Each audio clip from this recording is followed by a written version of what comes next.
नमस्कार दर्शकों, शेखावाटी क्षेत्र की खबरें देखने के लिए शेखावाटी एक्सप्रेस को सब्सक्राइब करें।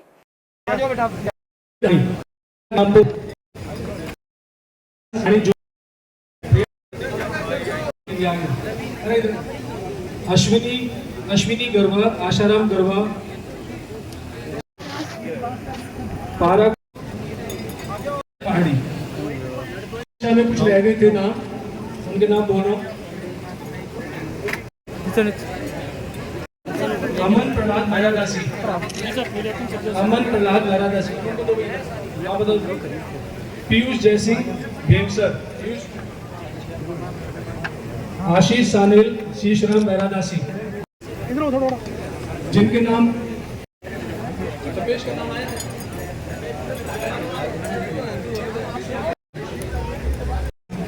एक वो बच्चे पीछे उसका नाम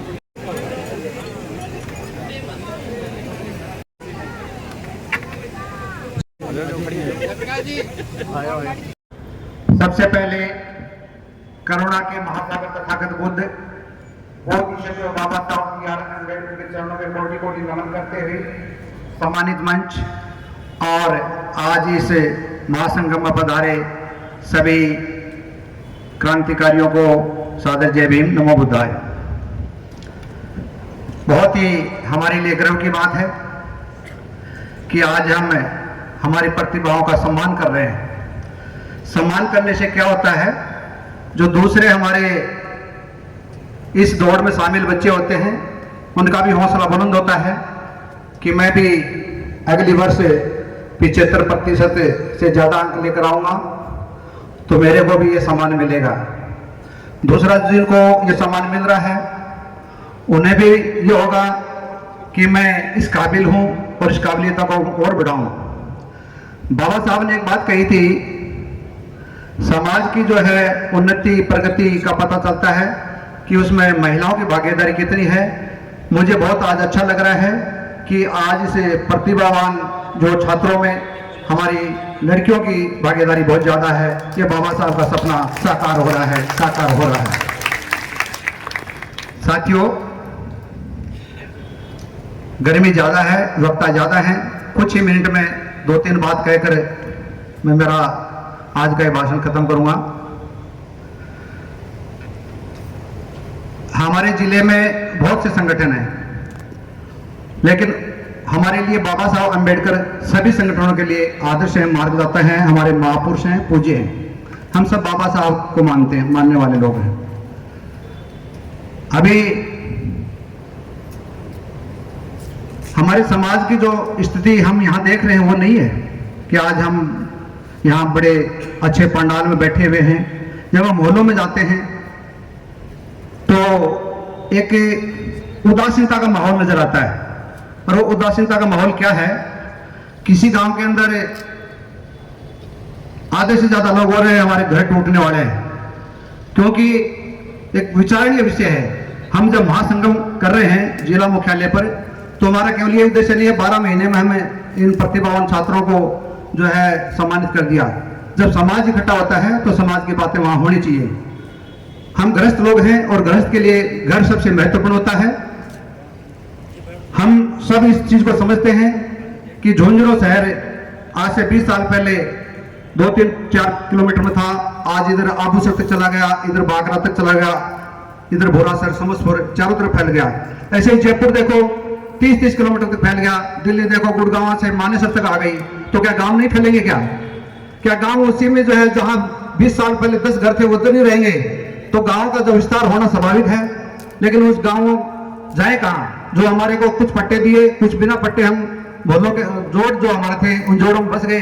और अभी हमारे को डर दिखाया जा रहा है सुप्रीम कोर्ट के आदेश का कि सुप्रीम कोर्ट का आदेश है, ये जोड़ है, ये गोचर भूमि है, इसमें आप नहीं रह सकते। साथियों, बहुत ही चिंतनीय बात है। सुप्रीम कोर्ट को ये नहीं मालूम क्या कि ये लोग जाएंगे कहां? तो एक तो हमारा ये सभी का बहुत ही महत्वपूर्ण मुद्दा है। विधायक जी भी बैठे हैं और हमारे भूतपूर्व जो है संभाग आयुक्त जी हैं, इंदिराज जी हैं और समाज के सम्माननीय लोग हैं। इस पर मंथन करें, सरकार को बताएं कि सुप्रीम कोर्ट के उस आदेश को कैसे बदला जा सकता है। ये काम आपका है। सुप्रीम कोर्ट का आदेश कुछ भी हो, लेकिन हमारा एक भी घर टूटेगा वो हमें बर्दाश्त नहीं होगा, बर्दाश्त नहीं होगा, बर्दाश्त नहीं होगा। कहीं भी हमारा घर टूटना नहीं चाहिए। एक घर, इसको हर आदमी अपने दिमाग में उठा ले। हमारा यदि एक किसी गांव में एक घर टूटता है तो हमारा दिल टूटता है, हमारा समाज जो है इसको लोग बौखलाना चाहिए, उनका खून खोलना चाहिए। हम किसी का भी घर टूटने नहीं देंगे। ये एक महासंगमों के अंदर हमारा होना चाहिए। सबसे पहले 20-30 साल पहले एक बहुत बड़ा सम्मेलन हमारा स्टेडियम में हुआ था। उस टाइम समाज से मेघवाल बने थे और उस टाइम एक बहुत ही महत्वपूर्ण समाज का फैसला हुआ था कि आज के बाद हम मृत्यु भोज नहीं करेंगे। साथियों, बड़ी खुशी है कि राजस्थान में 33 जिलों में से झुंझुनू जिला एक ऐसा जिला है जो 100% मृत्यु भोज बंद है। तो ये जो हम सम्मेलन करते हैं इनमें हमें ऐसे मुद्दों पर भी चर्चा करनी चाहिए। तो आज हम संकल्प लेकर जाएं कि हमारे जो घर है जोड़ में है वो सरकार का काम है, उसको कैसे बचाना है, हमारा घर नहीं टूटना चाहिए। ये तो इसके लिए जो है कि हमारा घर जहाँ भी टूटेगा हम मर जाएंगे, मिट जाएंगे, लेकिन हमारे घर नहीं टूटने चाहिए। ये जो है संकल्प हमें हर लेना पड़ेगा। दूसरा, आप सब जानते हैं कोई भी पार्टी है, चाहे कांग्रेस है, बीजेपी है, वो अकेली सरकार नहीं चलाती है। उनमें 20-30 पार्टियां होती है, उनका कॉमन मिनिमम प्रोग्राम बनता है। तो ऐसे ही हमारे संगठन चलो कुछ वैचारिक कारणों से बने, कोई दिक्कत नहीं, लेकिन मुझे खुशी भी है कि अभी भारत बंद हुआ तो सभी संगठन एक साथ थे, सभी संगठन एक साथ थे। तो प्रयास तो हमारे धीरे धीरे ये करना चाहिए। जब भाई जो है नाराज होते हैं, भाई जब आपस में मिलते हैं तो देर नहीं लगते, 2 मिनट में भाई एक हो जाते हैं। तो हमारा धीरे धीरे प्रयास ये होगा, जो संगठन आप अलग अलग देख रहे हैं ये एक होंगे, एक होंगे, एक होंगे। ये हमें दिमाग, एक दूसरे के हम दुश्मन नहीं है। कुछ वैचारिक मतभेद हो जाते हैं और हो जाते हैं, लेकिन भाई भाई जो है बहुत जल्दी एक साथ भी होते हैं। ये हमें हर व्यक्ति को सोचना चाहिए कि हमें अच्छा लगेगा, काम अभी हो रहा है, काम बाद में होगा, लेकिन एक साथ रहने से अच्छा लगता है, क्योंकि हम सामाजिक लोग हैं और समाज में जितने साथ रहते हैं हमें आनंद आता है, आनंद आता है। तीसरी बात यह है कि बाबा साहब अम्बेडकर की मैं बात कर रहा था, वो हमारे लिए सबके लिए जो है मार्गदर्ता हमारे पूज्य हैं। तो बाबा साहब अम्बेडकर ने एक फौज बनाई थी, समता सैनिक दल, और उस फौज को 100 साल हो गए। और अभी 24 सितंबर को अपने झुंझुनू में भी उसका जो है शताब्दी समारोह अपने मनाया था। तो हम सब ये प्रयास करें। साथियों, समाज बहुत बड़ा है, समाज को किसी एक संगठन से बदलाव नहीं आ सकता, किसी एक व्यक्ति से नहीं आ सकता, पूरा समाज को एक अभियान के तौर पर इसमें जोड़ना पड़ता है। तो मैं अनुरोध करता हूं सभी से कि बाबा साहब अम्बेडकर की उस फौज हम दोबारा से खड़ा करें, क्योंकि समय की मांग है, समय की मांग है, समय की मांग है। जब फौज खड़ी हो जाएगी, फौज का काम है लड़ना, और लड़ना किससे? सबसे पहले अपने आप से। साथियों, अपने आप से लड़ना पड़ेगा, ध्यान रखें। क्या लड़ना पड़ेगा? अरे बाबा साहब अम्बेडकर को जब शुगर हो गया था, कुछ बीमारी हो गई थी, कुछ लोगों ने सलाह दी कि बाबा साहब अम्बेडकर आप थोड़ी सी ब्रांडी ले लिया करें, आपके स्वास्थ्य में सुधार होगा। बाबा साहब ने कहा 10 साल बाद में मरता, आज मर जाऊंगा, लेकिन थोड़ी सी ब्रांडी लेना ले जाऊंगा, मेरा समाज कहेगा। बाबा साहब भी थोड़ी थोड़ी लेते थे, बाबा साहब लेते थे। साथियों, बाबा साहब ने मरना मंजूर किया, कभी एक बूंद शराब नहीं पिया। आज गाँव के अंदर देखो, रोना आता है, रोना आता है, रोना आता है। युवाओं को देखो क्या कंडीशन है युवाओं की, माँ बाप का कदर नहीं, मोहल्लों के अंदर जो रोजगार करने को तैयार नहीं है। स्थिति बहुत दयनीय है, दयनीय है। इसलिए हमें सुधारना पड़ेगा उस स्थिति को, और हम सुधारेंगे, सुधारेंगे, और समता सैनिक के माध्यम से सुधारेंगे। साथियों, सुधारेंगे। हमने निर्णय लिया है कि हर गांव में 5 भीम सैनिक कम से कम तैयार हो। 5 का मतलब हम 1000 गांव तो 5000 भीम सैनिक तैयार होंगे। शुरुआत होगी, हम उनसे रिक्वेस्ट करेंगे कि ये अच्छी चीज नहीं है, छोड़ो छोड़ो छोड़ो। 100 बार बोलेंगे, 200 बार बोलेंगे, 1000 बार बोलेंगे, समझेगा, छोड़ेगा, छोड़ेगा। प्रयास करो साथियों, यह नहीं अपना समाज सुधरने वाला नहीं है, अरे छोड़े तो मरने लायक है, नहीं नहीं मरने देंगे, समाज को सुधार करेंगे, सुधार करेंगे, सुधार करेंगे। साथियों, जय भीम, नमो बुद्धाय। था ज्ञान रखने वाले जोरदार तालियों से स्वागत सर का।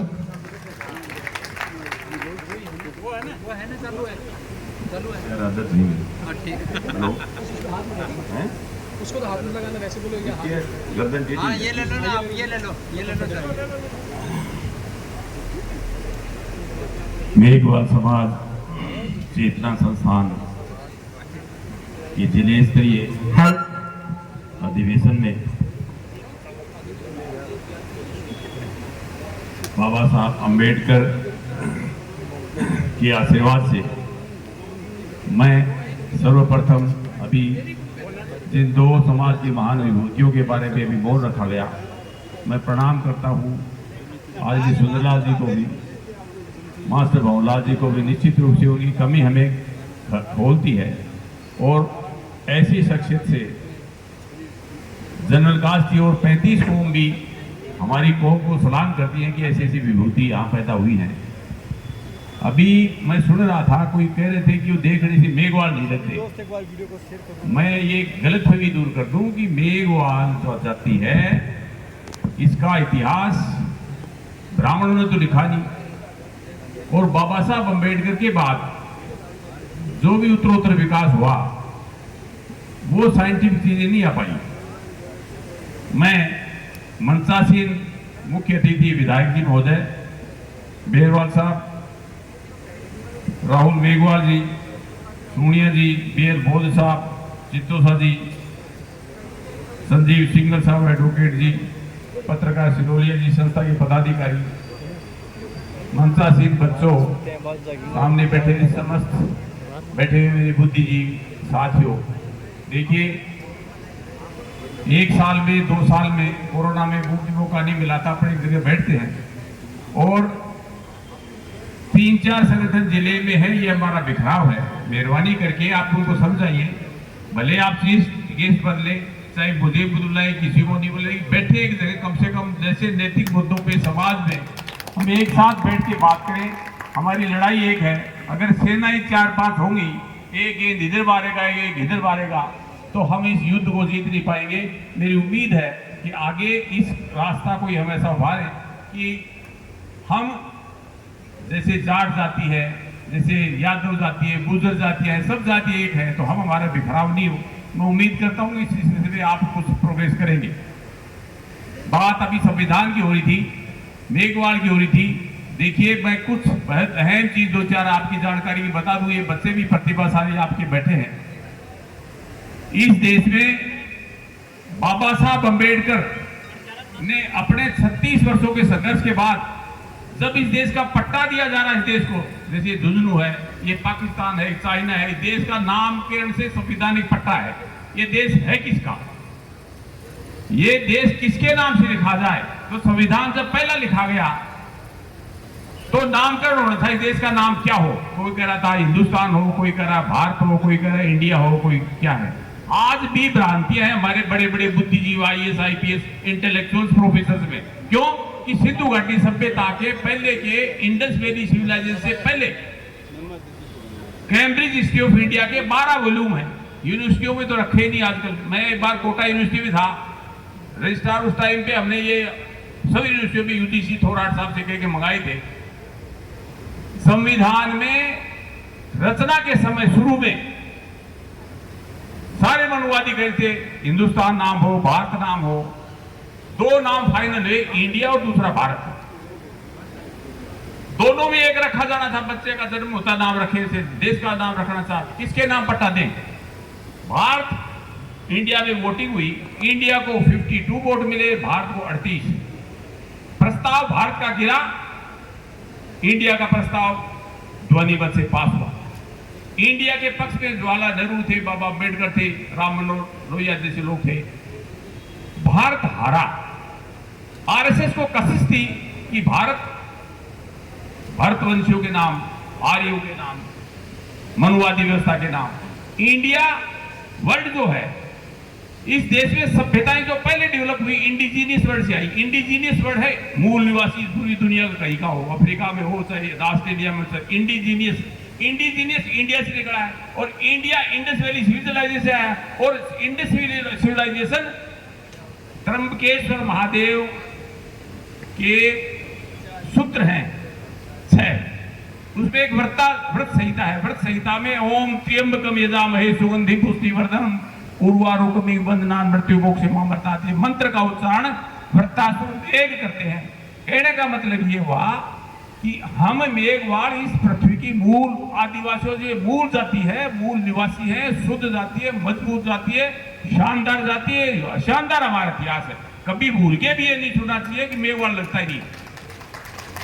मैं बता रहा हूं, इतनी पवित्र कौम है, ईमानदार है, किसी का हक डकारती नहीं, चोरी है नहीं, कोई पेपर चोरी RS के हुए कोई एक भी मेघवाल मिला क्या आपको?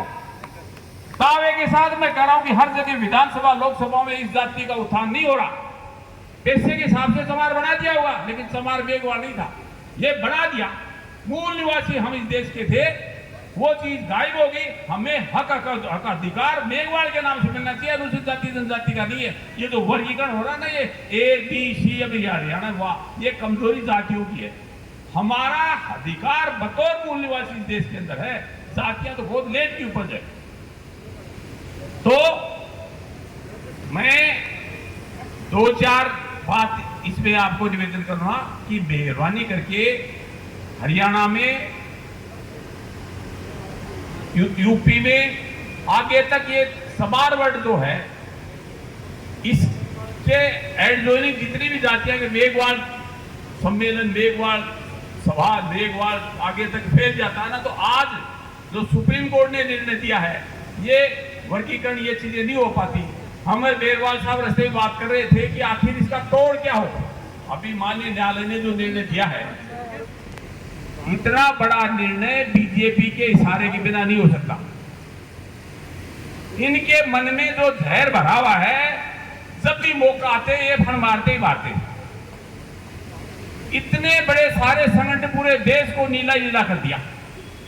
और सारे तो हमारे जो गुमराह भाई हैं, भले वाल्मीकि है चाहे कोई भी है, हम नाम किसी का मैं सर, उनको भी आप एक संयुक्त सम्मेलन बुलाइए, उनको समझाइए कि ये अगर लड़ाई में ये ABCD कर दी तो जातियों के बाबत इतनी विसंगतियां, इतनी लड़ाई हो जाएंगी कि ये प्रतिभाशाली बच्चे सारे घर पे बैठ जाएंगे। सबसे बड़ा यक्ष प्रश्न है, मैं बता रहा हूं आपसे, कांग्रेस की भी नीति में खोट थी और बीजेपी भी तो भाई, वरना इस मुद्दे पे पूरे देश भर में आंदोलन होना चाहिए था। शुरुआत जब राहुल गांधी क्यों नहीं बोलते, क्यों नहीं बोलती कांग्रेस, जब 70 साल में जिस ढंग से विकास से हमारे बड़े बड़े नेता बन गए, इस कौम के लिए क्या और कोई पार्टी बोलेगी?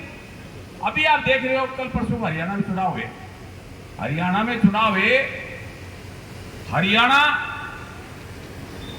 मुख्यमंत्रियों के भरोसे चलता है। 72-73% प्रॉपर्टी जाटों के पास, बात यादवों के पास है, बेचारे हमारे वालों के पास रहने की 50 जगह नहीं है, गद नहीं है। यहां जो सीलिंग एक्ट आया था 56 में, यहां जो रेवेन्यू एक्ट आया था, ये सारे एक्ट पंजाब हरियाणा में लागू नहीं हुए, क्योंकि वहां स्टेट कॉलोनियल स्टेट था और आर्मी इनकी हुआ करती थी। अंग्रेजों इन्होंने एडजस्ट कर दिया और बाद में ये रेवेन्यू एक्ट गायब हो गया। जैसे ऐसी की जमीन यहाँ और दूसरा खरीद नहीं सकता, हरियाणा में खरीद सकता, सारी जमीन चली गई। अगर आरक्षण भी हमारे से नहीं रहेगा तो हमारी कौम में आने वाले बच्चे जिस ढंग से बॉम्बे में, कलकत्ता में, जिस ढंग से जो थड़ी वाले, फेरी वाले ये होते हैं ना, उससे भी बदतर स्थिति हो जाएगी। एजुकेशन की तो वैल्यू रही नहीं। अब 2-4 हजार रुपए बच्चे बेचारे नौकरियां कर रहे हैं, जमीनें बहुत महंगी हो गई। कब्जा जिन जातियों को आपको जानते हो, कांसी राम जी ने जो मुद्दा लड़ा था। तो इस कहने का मतलब ये है, जैसे हरियाणा में चुनाव हुए, मायावती जी नो डाउट इस मुद्दे पे बोली कि भाई वर्गीकरण नहीं होना चाहिए, लेकिन वो किसी एक परिवार से है, दूसरी हमारे भाई है आजाद समाज पार्टी, वो दूसरे परिवार से, दोनों यहां कांग्रेस को हरा देंगे, जाके वो दोनों मिलके बीजेपी को सपोर्ट दे देंगे। तो अप्रत्यक्ष रूप से हमने उनका भी फायदा कर दिया। समाज अगर है और हम लोग जिंदा हैं, हमारे पुरखों को सौगंध खाते हैं कुछ है, तो बैठिए, मोबाइल का जमाना है, हरियाणा से बात करिए और भी बात करिए। भाई ये समस्या जो आज 21 अगस्त को पूरे देश के अंदर दुनिया हमने दिखाया दुनिया को, और उसके बावजूद भी विधेयक इसमें नहीं आता और हमारे साथ ये कुठाराघात होता है, तो निश्चित मानिए जब आरक्षण पे आघात होगा तो हमारे पास न जमीन है, न उद्योग है, न इंडस्ट्री है, न इंडस्ट्री, सारे अडानी अंबानी ग्रुप के लोग हैं, जातिवादी बड़े मजबूत लोग हैं। हमारी हालत वास्तव में देश के अंदर बहुत बुरी होने वाली है। ये बहुत बड़ा यक्ष प्रश्न है, बता दूं आपको। मेहरबानी करके जितने भी सीनियर आदमी हैं इस मुद्दे पे एक होके कुछ चिंतन मनन करके भारत सरकार पे दबाव डालिए कि इसका कोई सॉल्यूशन होना चाहिए। वरना हम ये थोड़ी है कि भाई हर जातियों के पास जातियां जमीन है, हर सबके पास इंडस्ट्री है, किसी के पास धन धरती दुनिया भर की, हमारे पास केवल एक सरास्ता था, वो आरक्षण का, जिसमें भी 100 विभागों में से 82 तो बेच दिए, कोई अडानी अंबानी, रेलवे फेलवे सब धीरे धीरे जा रहे हैं।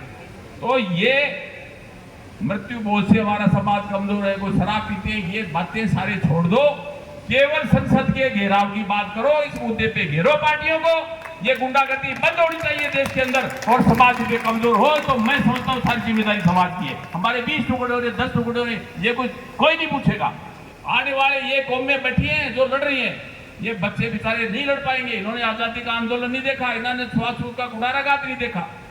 तो सबसे बड़ा एक्सप्रेशन हमारे समक्ष है तो यही है, क्योंकि इस देश के अंदर जिस ढंग से पूंजीवाद आ रहा है, पूंजीवाद वो भी करेला नीम चढ़ा, कास्ट कैपिटलिज्म एक वर्ड है। अगर मैं बार बार टीवी में भी कहता हूं, अगर कोई ब्राह्मण मिष्ठान भंडार जयपुर में, दिल्ली में बहुत बढ़िया चल रहा है, उसके समार मिष्ठान भंडार लिख तो 2 दिन में दिवाली हो जाएगी। कास्ट बिकती है, जाति बिकती है। ब्राह्मण कितना ही रत्ती खाना बनाए, पंडित जी का भोजनालय और लोग खाते हैं। ये जाति सच्चाई इस देश के अंदर नहीं जा सकती।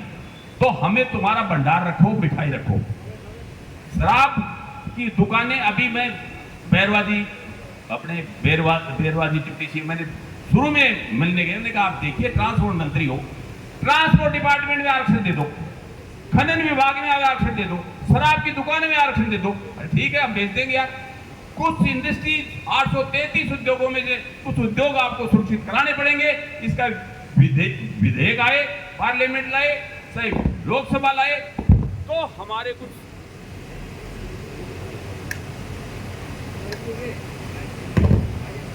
गर्मा के हो गए अभी। देखिए, सारे चिंतन मनन बहस शिक्षा आंदोलन एक ही बात पे है कि जो विकास की तरफ बाबा साहब अंबेडकर के आंदोलन की गाड़ी जो चल रही थी, उस गाड़ी का दुर्घटना एक्सीडेंट करने का षड्यंत्र इस देश के अंदर मनोवादी लोग कर रहे हैं। जब ये षड्यंत्र हमारे खिलाफ हो रहा है, तो अगर इस मुद्दे पे हम बैठते रहे तो हमारी आने वाली पीढ़ियों के लिए कोई रास्ता नहीं बचेगा। ये बहुत बड़ा प्रश्न है, बहुत बड़ा प्रश्न है। इसलिए जितने कर्मचारी हैं, जो रिटायर्ड लोग हैं, हमारे दलित आंदोलन में बिखराव नहीं हो, हम इस मुद्दे पे कुछ कर गुजरे, कुछ सरकार को झुका पाए। सुप्रीम कोर्ट के डिबेट के बाबत 10-12 डिबेट मेरी भी हुई। मैंने भी कहा कि आपके बेचारे इनके दादा चीफ जस्टिस थे, उसके बाद के पिताजी जस्टिस हो गए, अब ये खुद चीफ जस्टिस हो गए। वो सारा ठेका इन्हीं को दे रखा कि भाई एक पद लेने के बाद दूसरा, ये तर्क दिया जाता है। डॉक्टर करोड़ी ने भी कहा कि हाँ मैं बढ़ गया तो मेरी पीटी को जरूरत नहीं। अरे तेरी को जरूरत नहीं, मेरा भाई कोई नरेगा में जा रहा है, मैं आरएस बढ़ गया तो वो थोड़ी विकास हो गया उसका, इंदिराज सिंह का हो गया, इसका मतलब सारे भाइयों को थोड़ी हो गया। 15,000 सारी नौकरियां आरएस आरपीएस, ये दुनिया कितने से 23-24 करोड़ रुपयों का से विकास हो जाएगा राज्यों का। ये फालतू का नाटक मीडिया ने मचा रखा है, मनोवादी सारे करते, इनका विकास हो गया। कहां से विकास हो गया? एक आदमी ने मकान बने ले, बच्चों को पढ़ा दिया, अगली पीढ़ी क्या उसके ऊपर वो आरक्षण नहीं लेगी। आरक्षण जो है पहले तो जनसंख्या के हिसाब से है ही नहीं। जब 34% SC/ST है तो 2011 की जनगणना से दे रहे हैं, उसके बाद गहलोत साहब ने बढ़ाया। बीजेपी की नियति नहीं है, हमारी भी मांग नहीं है। मांग ऐसे नहीं हुआ करती, मांग तो लोकसभा विधानसभा को घेर के बैठो, जैसे जाटों ने घेरा था, किसान आंदोलन में घेरा था, ऐसे हक ऐसे नहीं मिलते। और आरक्षण हमारी जनसंख्या के हिसाब से है। हमारे 25%, 30%, 30% सीटें दे दो यार। अगर 30 थानेदार 100 बन रहे हैं तो 30 थानेदार हमारे आने चाहिए कि नहीं आने चाहिए? किसकी मेहरबानी इसके अंदर भाई? सीधी सी बात है, बंटवारा है। जमीन में बंटवारा नहीं हुआ, उद्योगों में बंटवारा नहीं हुआ, तो नौकरियां जो हमारी आती वो तो हमें दोगे भाई। ये बात है मेरा। अगर इस कौम को न्याय मिलेगी तो नेता नहीं दिलाएंगे, समाज दिलाएगा। 18 अप्रैल का आंदोलन दिलाया, 21 अगस्त को आंदोलन दिलाया। अगर समाज जगा, सही दिशा में जगा, हरियाणा की तरह नहीं। मैंने खुद चंद्रशेखर को कहा, अगर मायावती जी के तू पैर पकड़े या वो तेरे पैर पकड़े, ये बिखराव समाज का ठीक नहीं। और समाज तमाशे देख रहा है, वहां ले दे के सत्ता उधर चली जाएगी। काहे का विनती और काहे का आंदोलन? जय भीम क्रांतिकारी सत्यानाश करे हो जय भीम का। तो आप लोग अरे बच्चों को समझाते क्यों नहीं भाई? ये छोरे पट्टे पैर के चले जाते हैं, इनको समझाते क्यों नहीं? ये वोट जाएगा का ये दोनों परिवार जो बिगड़े परिवार है, उनको समर्थन देकर कल बीजेपी को समर्थन दे देंगे। तो हरियाणा का हालत जानते हो क्या हो रहा है? इतना बुरा हाल है हरियाणा का। 50-50 गज में विचारों की जगह नहीं है। दम घुट रहा है गंदी बस्तियों की तरह हरियाणा में, मेघवाड़ों का सबका घुट रहा है। और ये जो फिर गया ना दिमाग जो भाई वाल्मीकि, तो ये बंद मुट्ठी लाख की खुल लड्डू फूट गया तो साला बैठ जाता है। आरक्षण के वर्गीकरण के पीछे सबसे बड़ा षड्यंत्र केवल हमारे आरक्षण को खत्म करने का। नो डाउट 21 अगस्त को बहुत बड़ा जलछलावा आया, लेकिन उसके बाद इस बुंदे को आपके एमपी साहब आते हैं, एमएलए साहब आते हैं, विधायक आते हैं, इनसे साथ बैठ के मीटिंग करिए और प्रोग्रेस पूछिए कि क्या हुआ, विधेयक आ रहा कि नहीं आ रहा। ये चीजें जब तक सारे संगठन मिलके भारत सरकार पे दबाव नहीं देंगे, ये मुद्दा सोल्व नहीं होने वाला। और एक बार वर्गीकरण हो गया तो हरियाणा में आदत पड़ गई। चेन्नई पंजाब के मुख्यमंत्री इसलिए आ रहे थे कि वाल्मीकियों ने उनको वोट नहीं दिए।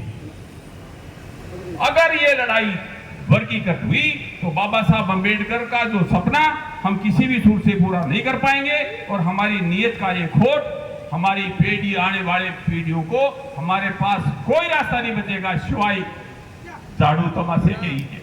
क्यों कि पूंजीवाद इतना क्रूर कैपिटलिज्म इस देश के अंदर। मैं एक बार बॉम्बे में घूम रहा था, मैंने कहा 6.5 करोड़ की आबादी बॉम्बे के, और ये एक बार आंदोलन में आ जाए तो देश का विकास नहीं हो। लेकिन 6 करोड़ आदमी को पेट भरना सुबह निकलता है, बिल्कुल फिर की तरह शाम को घुसता है, उसको रोटी खानी है। ये रोटी का अस्तित्व आ जाएगा, समाज बिल्कुल भूल जाएगा आंदोलन वगैरह। बस मैं अपनी वाणी को विराम देकर इतना निवेदन करूंगा कि जो बाबा साहब अंबेडकर के बाबत जो लक्ष्य बाबा साहब अंबेडकर ने हमें दिए थे, जो हमारे नीति नियंत्रण और संविधान को रचा था, हमारे आरक्षण इसके संबंधित हक अधिकार जो सुरक्षित रहने चाहिए, इनको एक साथ बैठकर लोगों को, बच्चों को बिठाकर, ये भीम आर्मी जितने भी बड़ा रही को बिठाकर इनको एक सूत्र में अगर परोस सके तो इस आंदोलन की सफलता है। वरना खूब 122 एमपी वहां बैठे हैं, 8,500 पूरे देश में एमएलए हैं, कितने एमएलसी होंगे, इसका कोई अर्थ नहीं है जब तक इसके सकारात्मक परिणाम हम नहीं ले पाए। कोई अर्थ नहीं इसका। अगर आंदोलन उठे, पूरे देश का एकजुट आंदोलन उठे, कमेटियां बने हर स्तर पे, जिले स्तर पे, राज्य स्तर पे, और एकजुट कमेटी रेगुलर भारत सरकार से बात करे और पूछे कि तेरा हक सच्चाई क्या है, क्या किया क्या नहीं किया, पंडे। वरना यहाँ राजस्थान में कोई एमपी आ जाता, पहले घोषणा बंद करो, उनको काली झंडी दिखाओ, और भी तो बाहर निकलती है, सारा मेडल लगता है कि मौत का।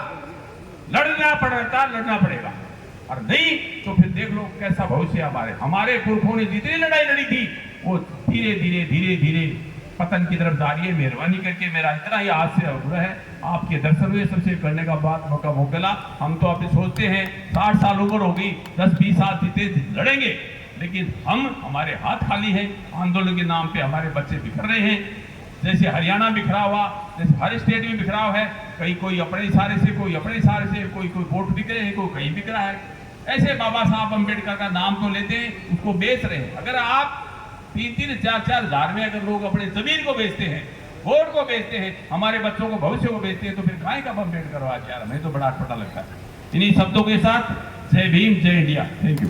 आज प्रतिभा सम्मान समारोह है, इसी बहाने समाज के लोगों से मुलाकात हो जाती है। हमारे जो बच्चे हैं, बहुत पता नहीं चल पाता किस बच्चे के कितने परसेंटेज आए, और इस कार्यक्रम के माध्यम से हमको ये पता लग जाता है कि हमारे बच्चे कहाँ, जो कंपटीशन चल रहा है उसमें कहाँ स्टैंड कर रहे हैं। और आप लोग गर्मी में आए, सबसे पहले उसका धन्यवाद। और हमारे जो गेस्ट आए हैं उदयपुर से, जयपुर से, आप सभी का धन्यवाद।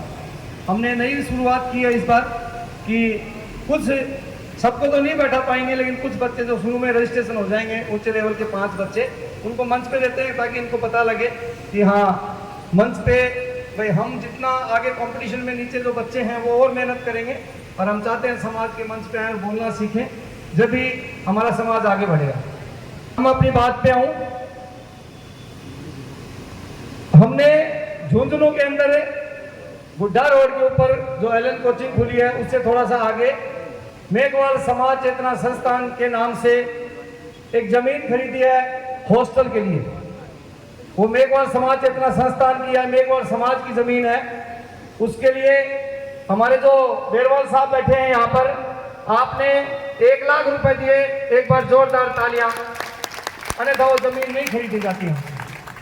हमारा तो एक सपना था कि हमारे जो बच्चे हैं उनको मकान किराया नहीं मिलता, 3-3 हजार, 4-4 हजार रुपये मकान किराया मिलता है, जाति पूछते हैं, 20 प्रकार की बातें करते हैं, यहाँ कचरा मत डालो, वहाँ कचरा मत डालो। तो हमने एक सोच के साथ में 2017 के अंदर हमने सोच रखी थी, मेघवाल महाकुंभ जो हुआ था अपना स्टेडियम में, तो उसमें हमने सोच रखी थी, उसको हमने पूरा किया। जैसे ही हमने बेरवाल साहब को बताया, बेरवाल साहब ने किया कि आप जमीन देखो, पैसे हो जाएंगे। उसी के अंदर अपने जो इंद्राज जी बैठे हैं, इन्होंने एक कमरा बोल रखा है, एक बार जोरदार तालियां इनके लिए। जैसे अपन उसकी शुरुआत करेंगे। और बता दूं आपको, जो हॉस्टल बनेगा वातानुकूलित बनेगा, पूरा एसी, ऐसा नहीं है जैसे ये और हॉस्टल होते हैं। उसमें इंटेलिजेंट बच्चे होंगे, सीसीटीवी लैस होगा पूरा वही कोचिंग, नीचे जो है लाइब्रेरी होगी। लेकिन ये हमारा सपना है, देखते हैं कब पूरा है। वो पूरा हो जाएगा। जितने भी कर्मचारी हैं अपने जिले के अंदर, एक कर्मचारी ये सोच ले कि मैं 11,000 रुपये उस हॉस्टल के लिए दूंगा। आप मेरा यकीन मानो, जब अगली साल आओगे तो 5 मंजिली हॉस्टल एसी मिलेगा आपको। लेकिन सिर्फ बातों से कुछ नहीं होगा। अगर अपन बातें ही करें, चितोसा अच्छा है, वो न्याऊ है, वो संगठन चलाओ है, वो अरे चलाओ तो समाज खातिर है, कोई भी चला रहे हो, अच्छे तो काम करें। आप कहीं तो बैठो, आप नहीं यार यहाँ बैठते हो ना, आप वहां बैठते हो, सिर्फ आपको समीक्षा करनी आती है, तो आप कहीं तो बैठो। साथ में हमारे जो विधायक साहब हैं पितराम सिंह जी काला, एक बार जोरदार तालियां। आपने उसके अंदर एक कमरा बोल रखा है हॉस्टल के अंदर, जैसे इनको बताया गया, इन्होंने बिल्कुल नहीं सोचा, वो सुबह से एक कमरा बनवा देना। और साहब वो काल थे मन लिख के दियो, तो वो दूसरो कमरो है, फिर वो याद दिवाए मन, वो याद ही दिवाए होगे। काल परसों में को साहब वो हॉस्टल वालों के अब तो एमएलए बन जाते, 5 साल का 10 लाख रुपया भी अगर ते बैठे दो, तो 5 साल का क्या रुपया होगा, 1 साल का 10 लाख दी तो 50 लाख रुपया होगा ना। मैं तो अनकन हाँ बढ़ावा ये कहना जब माना भाई साइन तो अनका चलेगा, मेरा थोड़ी चलेगा ना, इंदिराज जी का चले। तो मैं आपसे पूरे समाज के साथ सबके सामने एक बात कह रहा हूं, आप कोशिश करेंगे, क्योंकि आप समाज में काम किया, आपने शिक्षा विभाग से जब से जुड़े हैं, मेरे हिसाब से आपके पास जो भी आया आपने उसको निराश नहीं किया। आप मतलब मैंने ऐसा एमएलए देखा ही नहीं है। मैंने या तो भंवरलाल जी को देखा, मैं आपको बताऊं, आप मेरी बात पर विश्वास करें, जिसने समाज का काम करने में कभी हिचकिचाए नहीं। मैं एक हेमंत दोचानिया का कोई ट्रांसफर के लिए गया था, जब वो शिक्षा मंत्री थे, तो मैंने लिखा हेमंत दोचानिया। बोले सुरेश कैसे आया? मैं साहब यो अपना नाम तो दियो हटा, और मैं कोई जात को नाम तो कह लूंगा, मैं वो आगो बटे। तो बोले क्या कहे मैं अपने, बोले दोचानिया तो काट, बोले मेघवाल जी, मेघवाल जी यकीन मानो मैं कह रहा हूं, पूछे इस पर आदेश आप हमारे कि मैं यथावत राख दियो। ऐसे ही हमारे पितराम जी है, काल परसों अपने एक रैली चाल रही थी, बोले पितराम जी को नहीं आया, रमेश बोल वो भीड़ में देखो पैदल चल रहा, मतलब गर्मी के अंदर पैदल चल रहे हैं विधायक होके। ऐसा विधायक मिलेगा क्या अपने को? मैं तो देखो कौन देखो जिला कोई भी कार्यक्रम हो, मैं कभी ये देखते हैं मैं छोटा हूं या मैं बड़ा हूं, चाहे नीचे बैठ के, अगर 5 आदमी नीचे बैठे तो नीचे ही बैठ जाए। आप फोन 30 घंटे के अंदर फोन उठाते हैं। सरकार नहीं है इनकी, भाई इतने काम तो नहीं कर पाएंगे हमारे, लेकिन फिर भी काम करना एक अलग बात है, काम हो नहीं हो, लेकिन अपने को अपनापन दिखना चाहिए। तो मैं पितराम जी से अनुरोध करूंगा, जब वो मत पे आएंगे, ये बोलेंगे एनओसी लेनी है इन्होंने, यहाँ जो भी विधायक है उससे ले लेंगे, और आगे जो भी इसकी फॉर्मेलिटीज कर लेंगे। लेकिन यहाँ जो हॉस्टल बन रहा है, मैं चाह रहा हूँ आपके 5 साल के कार्यकाल में वो हॉस्टल बने और उसके अंदर हमारे बच्चे रहने शुरू करें, क्योंकि यहाँ भी एलन और रेजिडेंस बड़ी बड़ी कोचिंग खुल गई हैं। उसमें हम 9वीं 10वीं 12वीं के बच्चों को नहीं रखेंगे, उसमें IIT NIT और ये जो नीट के बच्चे हैं, सिलेक्टेड बच्चे हैं, गरीब से गरीब हैं, वो निःशुल्क होगा पूरा का पूरा। मैं आपको बताऊं, उसमें कोई चार्ज नहीं लेंगे, लेकिन जिस दिन आप लग जाओगे, आपकी 3 महीने की सैलरी बकायदा लिखित में लेंगे कि तो 3 महीने में जो पैसा मिलेगा वो हॉस्टल में जमा करा के जाओगे, आगे आपकी मर्जी। तो हम जब सारे लोग कोशिश करेंगे तो हम उस उद्देश्य को हासिल कर लेंगे। अपना जिला में इतना कर्मचारी है, 11-11 हजार रुपया दिए बैठे हैं, मेरे कर्मचारी बैठा होगा, कुल बन जाके हॉस्टल अगला विश्व पहले बता दो मन, 11,000 रुपया कोई घनी रकम भी को नहीं, मार्कना 70-80 हजार रुपया पूरा है, 3.5 लाख रुपया खर्च होगा, 3-4 जना मिलकर जहाँ के कमजोर हो जाऊंगा, के गरीब हो जाऊंगा, मेरी टांग टूट जाती है, लाग जाता 10 लाख रुपया, जब भी तो लागता है रुपया, ये तो समाज पर लाग रहे हैं, दिखेगा सने। तो ये सिर्फ आपकी और जो भी हमारे जो लोग हैं जो समर्थ है उनकी सोच का फर्क है। 11,000 रुपये में कोई फर्क नहीं पड़ा। एक बार जब जाए हम तो बस न ज्यादा बात करें, हिसाब उन्हों को पूरा लो भी 11,000 को लो और जो मार्कन आएडो भी को लो कुनी। अब कोई आदमी या कि मेरे घर आके हिसाब दे क्या हो हमारा बस को सोचो कुनी। मैं भी कर्मचारी हमारे भी टापर है क्या घर जावा पूरा झुन्नू मीटिंग हुआ है जब बता दे आप मार और सारों को सारा हिसाब देख लो। तो आप लोग बोले अगर आप कर्मचारी इसको सीरियस लें इस बात को कि जमीन खरीद रही है। रही सरिया कटवाने की बात, साहब कमरा बोल रखा है 2 कमरा सरिया तो कभी भी कटा देगा, बाद में दिखेगा सरिया बोले मैं बना सरिया खड़े हैं, पीसा ही नहीं होगा तो मैं कितनू बना देगा साहब, कितनू मिलेगा माने सो। इसलिए इस मामले में आप चर्चा करो गांव में जाके कि जमीन खरीदी है समाज ने, अखबार में बढ़ता होगा रोजीना फला समाज ने 10 बीघा जमीन खरीदने का निर्णय किया, कर ली भाई पीसा है उनका। मेघवाल समाज ने 50 बीघा जमीन खरीदने का निर्णय किया, कर ली भाई उसका रुपया लो कर मना करे। जो जमीन है बीघा कागज मेल के ले लो उन्हें पूरा दे दूंगा बीमे बनाओ कर मना कर रहे है। मेरा के घर की जमीन है या का घर की जमीन है, संस्था के नाम करवाई है, किसी को भी कंफ्यूज हो तो संस्था का पैन कार्ड है, संस्था के नाम जमीन करवाई है, संस्था का बैंक अकाउंट है, उसमें हमारा कुछ है ही नहीं। तो आप इस बात पे सोचें, ये जो बच्चे हैं छोटे छोटे हैं ये जब बड़े होंगे तो इनको पहले कोटा जाना पड़ता था फिर सिक्कर आ गए, और झुंझुनू के अंदर जब अच्छे टीचर होंगे तो यहाँ पढ़ने लग जाएंगे तो यहाँ आपको पैसा नहीं लगेगा। जिनके समर्थ माँ बाप हैं वो वैसे जमा करा दूंगा क्योंकि मेरी तरफ से मैं पैसे है मेरे पास में, लेकिन मैं हॉस्टल में रखना चाह रहा हूँ बच्चे को। 1 लाख रुपया मैं स्कूल में बच्चों के जो भी खाना वाना लगेगा उसके लिए दे रहा हूँ। दो बिल्कुल दो, हम नहीं देंगे कौन देगा। तो इस विषय पे सोचो। एक से जो एक कटिंग करने की है ना, जैसे इंदिराज जी ने बताया, ये काम मत करो, भी समाज में नहीं है। हर समाज के 10-10, 15-15 संगठन है। एक जाति बता दो जिसके 10 संगठनों से नीचे है झुंझुनू के अंदर, सब क्या है। लेकिन एक समय आता है जब सारे के सारे एक हो जाते हैं। उस समय एक दिन आप समाज के लिए नहीं निकाल सकते यार पूरी साल में। और फिर हमारे पास आते हो, मेरे पिताजी ने मतलब मेरे पिताजी को यहाँ मार दिया, मेरे बेटे को वहां मार दिया, पूरे नौकरी छोड़ छोड़ के धरना में पड़ा रहा, और जो ही वो धरना खत्म हुआ है और ताने वो 5 लाख रुपया सरकार का जो मिलना वो मिल जा, अगला जेल करवा जा, ते बोल तो माने जय हिंद न आगे सम्मेलन में आओ, मैं न्यू थोड़ी माने कोई तनख्वाह दे मैं धूप में छुट्टी कटा के पड़ा रहा। आया तो इसी के साथ भी हो सकती है घटना। कोई आप अगर सोच रहे हो ना पैसे वालों पैसा के साथ गरीब बैठी आने वाला टाइम भी सवार है, जगह रुपया दिखेगा ने बंदूक दिखा दिखा के रुपया काट लीजिएगा तारा, और तारा भयंग हो रहा है। अब इंदिरा जी एक बात कहती कि चमा स्टूडेंट लिख दो कोई आ जाओगे, तो अगर तारा टापर डॉक्टर बन जाएगा ना तो लिख दो भी ऊपर चमार डॉक्टर सेंटर अगर कोई आ जाओगे। इज्जत होती है आपकी जाति में, अगर आपकी में दम है ना, आपकी यूनिटी है तो लोग आपसे जुड़ेंगे, नहीं क्यों जुड़े आपसे। और वो आप 3 डॉक्टर बना लो 4 बना लो, क्या हो जाएगा पैसे। ईसा ने कोई पूछा ही नहीं, तार तो बहम हो रुपया पूछा है, मेरे को तो कुछ ही नहीं, फिर भी पूछो कौन पूछो 10% कौन पूछता फिर भी 90% पूछा है। रिपियो क्या कर लो लेके तो जानू को नहीं समाज में दोगा। अभी बैठा था वही 51,000 रुपया दिया था मैंने हॉस्टल खातर काम आयो, छोरो नाम पढ़ोगो दादो पढ़ोगो परदादो जो पीटी बीती जाए मेरे को परदादो रुपया देंगे 2 लाख रुपया हॉस्टल में, वह पट्टी तो लगेगी वह काम आओगी। रुपया बोले मेरे को घर पढ़ाऊंगा भाई तेरे टाबर खर्च कर जा, समाज में कह दियो तेरे कल 10 करोड़ रुपया पढ़ाऊंगा। एक बोले जी सुरेश जी मतलब 75 लाख रुपया में प्लाट ले लियो जयपुर। यार तू 75 लाख का प्लाट जयपुर में ले लियो, तू 10,000 रुपया समाज खातर कौन देश का, और मैंने तू 500 को नोट दिखावा खुनी है 500 रुपया बिकन घर जाके और ले 400 रुपया किराया लगा के क्या करूंगा रुपया को हिसाब हो।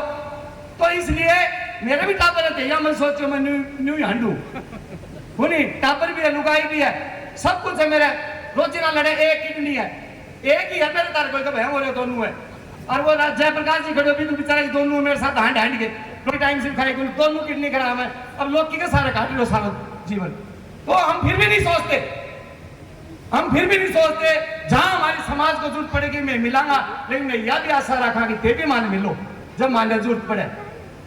या लड़ाई बाद में लड़ो, मैं बी का साथ कौन, मैं 20 का साथ कौन बोलूं, मैं बी का साथ। अरे यार तुम मेरे साथ मत बोल, साहब के साथ मत बोल, एक के साथ तो बोल। जब समाज कोई मामला आगो भी के अंदर जब सारा एक जगह बेड़ा वहां है, 20 दिन तो आ जा, तू मत बोलिए बेड़ा तो जो तो समाज में काम करे। जमीन ले ली, एक बोले बोले यार कण से बड़ो काम कर दियो, वो नहीं जी मैं क्या को बड़ो काम कर दियो, जूनू मेन रोड से ये तो अपने गुड्डा रोड है, उससे साफ 50 मीटर अंदर अपनी जमीन से दूर देता ने माने 600 का जमीन मिल जाती है 12 लाख रुपया में।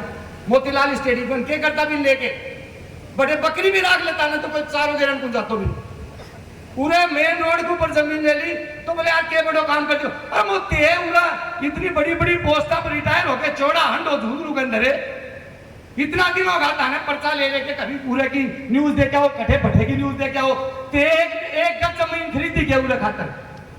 ये थोड़ा पहले कौन था के पड़े 4-4 हजार रुपए में हमारी बेटी किराए थी। तो आप किसी की निंदा ही नहीं करना जानते हो क्या? अगर कोई अच्छा काम कर रहा है तो उसको मोटिवेट नहीं कर सकते, शांति रहो, जो काम करता है उसको करने दो। मैं तो सब जगह आता हूँ, ये यहाँ भी बहुत साहब बैठे, इन्होंने बुलाया मत आया, मत को छोटो बने उन्होंने बड़े बड़े। आदमी अपने कर्मों से बड़ा बनता है, कर्मों छोटा बनता है। आया कोई के सामने एकड़ी मारे ना मैं न्यू मेरा छोरो बैठे गए, मेरा छोरो भाई तेरा छोरा के ऊपर तू खर्च नहीं कराओ तो कोई दूसरा आके थोड़ी करके जाओ। समाज पे क्या खर्च किया हम उसको मानेंगे भाई। आपने समाज में सीधा नहीं देके गरीब बच्चों को कॉपियां दिला देते, पेन दिला देते, किसी को फीस के पैसे दे देते, वो हमारे लिए वो है। तो मेरा आपसे अनुरोध है कि आप इस बात पे ध्यान दें, आप जाएं से बताएं, साल में एक दिन बुलाओ, 20 दिन आओ पुनी, बाद में कहो यार सुरेश जी मेरे साथ तो बहुत बड़ी प्रताड़ना होगी कि बोले मैं तो यार भी स्कूल में हूँ और यार आया करो डीओ से मिलो धरनू दो यार, मैं धरनू दिया कई बार आया मैं सम्मेलन में। बोले सुरेश जी मैं तो एक ही बार बुलाया यार तन मैंने आप मेरा नाम कर बताया तन, बोले जी मैं पूछ ली, यानी काम में तो ढूंढ ली। और इसमें जितना साहब आपका काम कराया है लोगों का, पीसी बेरवाल साहब के अंदर तारकन है, अगर भाई एक आदमी भेज दिन है ये अम्बेडकर को उन्होंने जगह कुछ मिला खड़े उड़ गए, एक भेज दिन तक मैं काम कराया हुआ है के लिए छुट्टी काटी है। एक आदमी या कौन कह कि सुरेश जी या रमेश जी या परमेश्वर जी या सुरेंद्र नारायण या हमारी गाड़ी को 1 रुपया को तेल घड़ायो मैं कोई को हमारी गाड़ी लेके गए हाँ खुद की, चाहे जयपुर जानो हो और चाहे कलेक्ट्रेट पानो हो, के बावजूद भी यार एक दिन बुलाओ 20 दिन आओ को नहीं। मैं यहाँ चाहूँगा समाज की ताकत दिख है भाई, वो पर्चा ग्राउंड सामने सारा नेता CID सारी रिपोर्ट दे देंगे कि साहब वो जो निर्णय तो सुप्रीम कोर्ट को बिल के अंदर मेघवाल तो राजी हाथ को नहीं बढ़िया निर्णय तो जाने हो तो सरकार भी देख लिया भी को। अरे कोटा में कोटो आपा चुपचाप बैठा मत आना। आज मेरी एक बात निकली जाए 10 साल बाद में सम्मेलन में जीवांगा तो उन्हें मिलांगा। अगर ये तो डाक तो बन रहे ना अपन ला मत आने बताऊं ये आना 20-30 हजार रुपया में रखांगा। अगर बताया नहीं तो अपना सिस्टम ने अपना कोटा ने और वो जब बचेगो कि PSC को छोड़ना पड़ेगा और आंदोलन है तो सेना घर से निकलना पड़ेगा। और ये माताएं बहनें बेटियों से मेरा अनुरोध है कि हमने जरूरत मेहनत थे तो मत आया करो, हमने काटा करो, सब ने काटा करो। और जब भी अपन काम चलोगो बोलने तो मन से शाम तक लगाया रखो। जय भीम। आपका बहुत बहुत धन्यवाद, आप यहाँ आए। और लास्ट में यही अनुरोध है आप चर्चा करें, हम चाह रहे हैं वो हॉस्टल बन जाए, वो हमारा उद्देश्य है। 11-11 हजार रुपये प्रति कर्मचारी दे देगा, हॉस्टल बना देंगे। और पितराम जी हैं पूरी मदद करने का आश्वासन दिया है और अपने जो इनका कार्यकाल रहेगा अपनी कोशिश रहेगी उसी कार्यकाल में बनाएं। और बहुत जल्दी अपने को ये खुशखबरी भी सुनाएंगे, शायद हो सकता है अभी सुना दें विधायक कोटे से, क्योंकि वो कई फॉर्मेलिटी करनी पड़ेगी, इनको NOC लेनी पड़ेगी, उसके बाद में खर्चा होगा। ये नीट में एक बच्चा है, नाम है इनका अभय जी। एक बार खड़े हो बेटा, ऊपर आना। एक बार रमेश जी आप इनका स्वागत।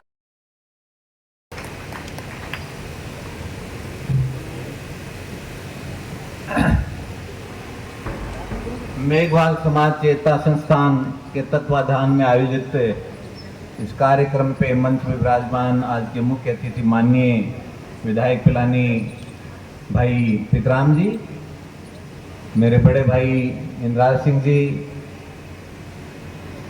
मंच के सभी सम्मानित भाई बहनों, इस पंडाल में बैठे समाज के बड़े भाई, छोटे भाई, प्यारे बच्चों, बहनों, करीब करीब हर साल इस कार्यक्रम में शरीक होता रहा हूं और इस बात की खुशी भी होती है कि हमारे बच्चे, खास तौर से जो पढ़ने वाले बच्चे हैं, अच्छी प्रगति कर रहे हैं, प्रतिभावान हैं और आज का जो प्रतियोगिता का युग है, उसकी प्रतियोगिता के युग में ये तुलनात्मक रूप से आगे बढ़ रहे हैं। अगर यही सोच इनकी रहती है तो आने वाले समय में समाज के बच्चे जीवन के हर क्षेत्र में ऊंचाइयों पर मिले, ये मेरी मन की इच्छा है। जब भी समाज की बातें होती हैं, भगवान बुद्ध, बाबा साहब, कांशीराम जी, रविदास जी, बाबू जगजीवन राम जी, जिनको मैं मानता हूं कि बहुत कुछ उनसे मैंने प्रेरणा ली है, संदेश लिए हैं, लेकिन हम बातें करते हैं, हमारे आचरण में, हमारे व्यवहार में, हमारे जीवन में जितना उन चीजों को ग्रहण करके हमें लागू करना था वो नहीं किया। और यही कारण है कि ये देश का सबसे बड़ा समाज होने के बावजूद भी विडंबना है कि सबसे कमजोर है, सामाजिक दृष्टि से भी, आर्थिक दृष्टि से भी और राजनीतिक दृष्टि से भी। अभी मैं दिल्ली गया था, वहां हम बेगवाल बोलते हैं, उधर थोड़ा बैरवा समाज बोलता है, दौसा, जयपुर, सवाई माधोपुर, अलवर में, और बैरवा समाज दिल्ली में काफी रहता है। तो कोई कार्यक्रम ना था, मुझे भी बोले कि आना। मेरा भी मन था कि भाई रिटायर हो गए हमारे समाज के भाई बहनों से मिल लेते। आपको बताऊं, जो पीड़ा यहाँ है वो दिल्ली के देश की राजधानी में वो पीड़ा है। अब मुझे ताज्जुब हुआ, 3 बातें मैं कहूंगा आपको।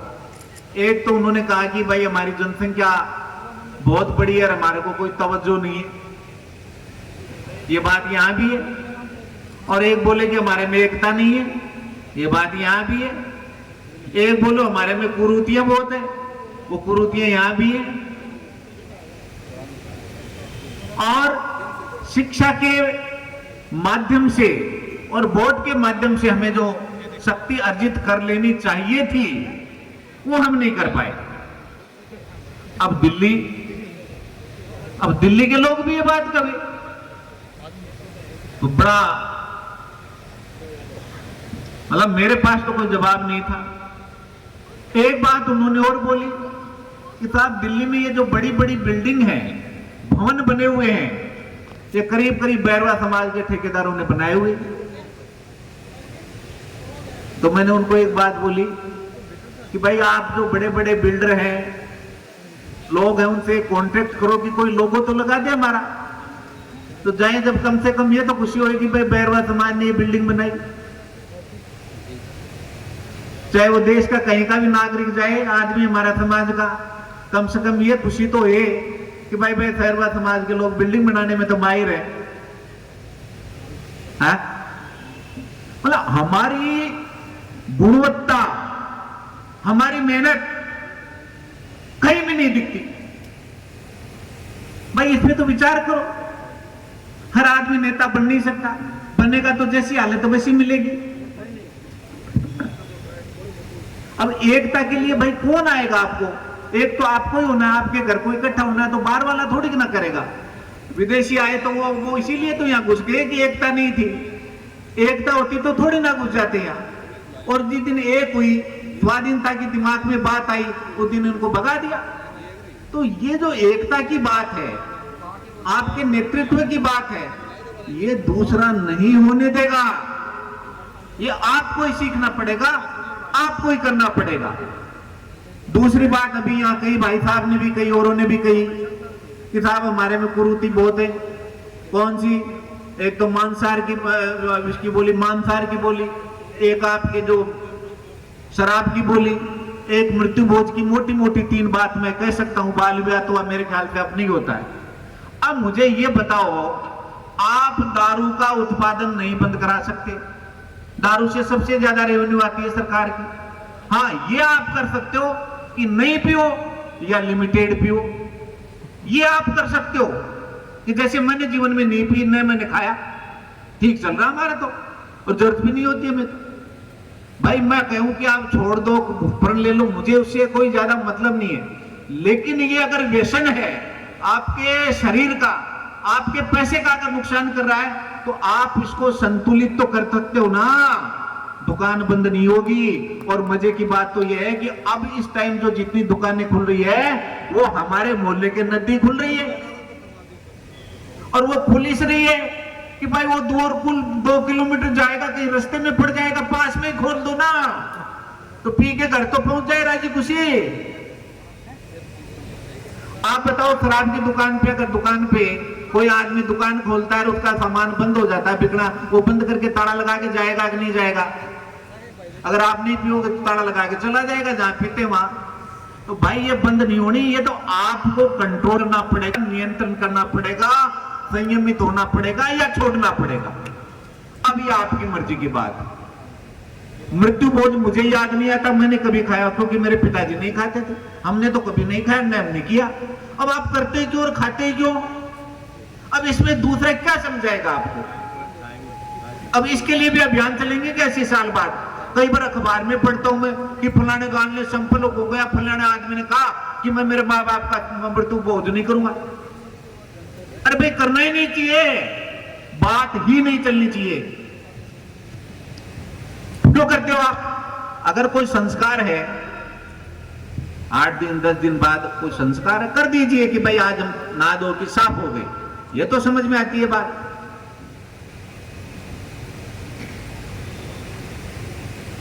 खास तौर से बच्चों के लिए आया था। बच्चों में तो आपको यही कहना चाहूंगा, आज आपके बहुत अच्छे नंबर आए हैं, और इन नंबरों को, इस उपलब्धि को देखते हुए लगता है कि आप जीवन में ऊंचे ओहदे पे जा सकते हो।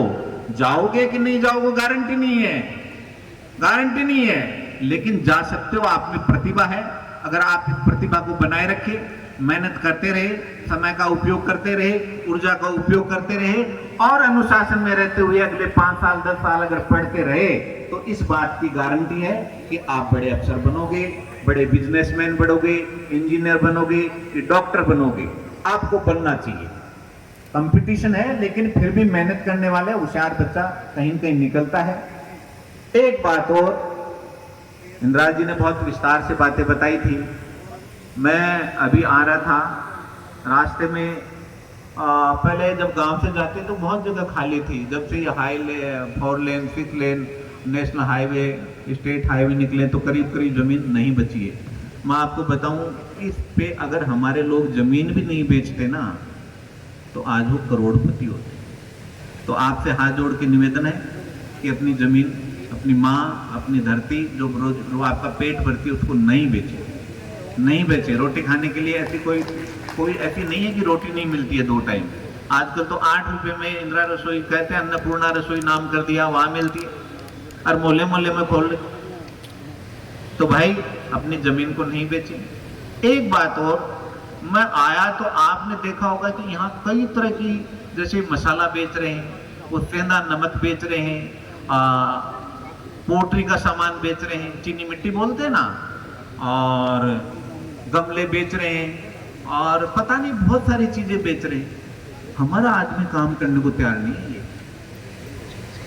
और उसमें मेरे ख्याल से 500 रुपए के बजाय ऐसे कामों में 1000 रुपया मिलता होगा।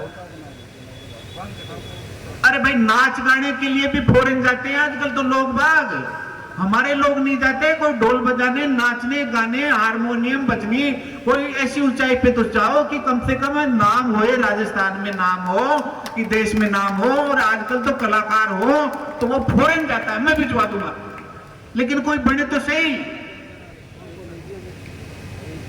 पता नहीं क्या काम करते हमारे, तो समझ में नहीं आता।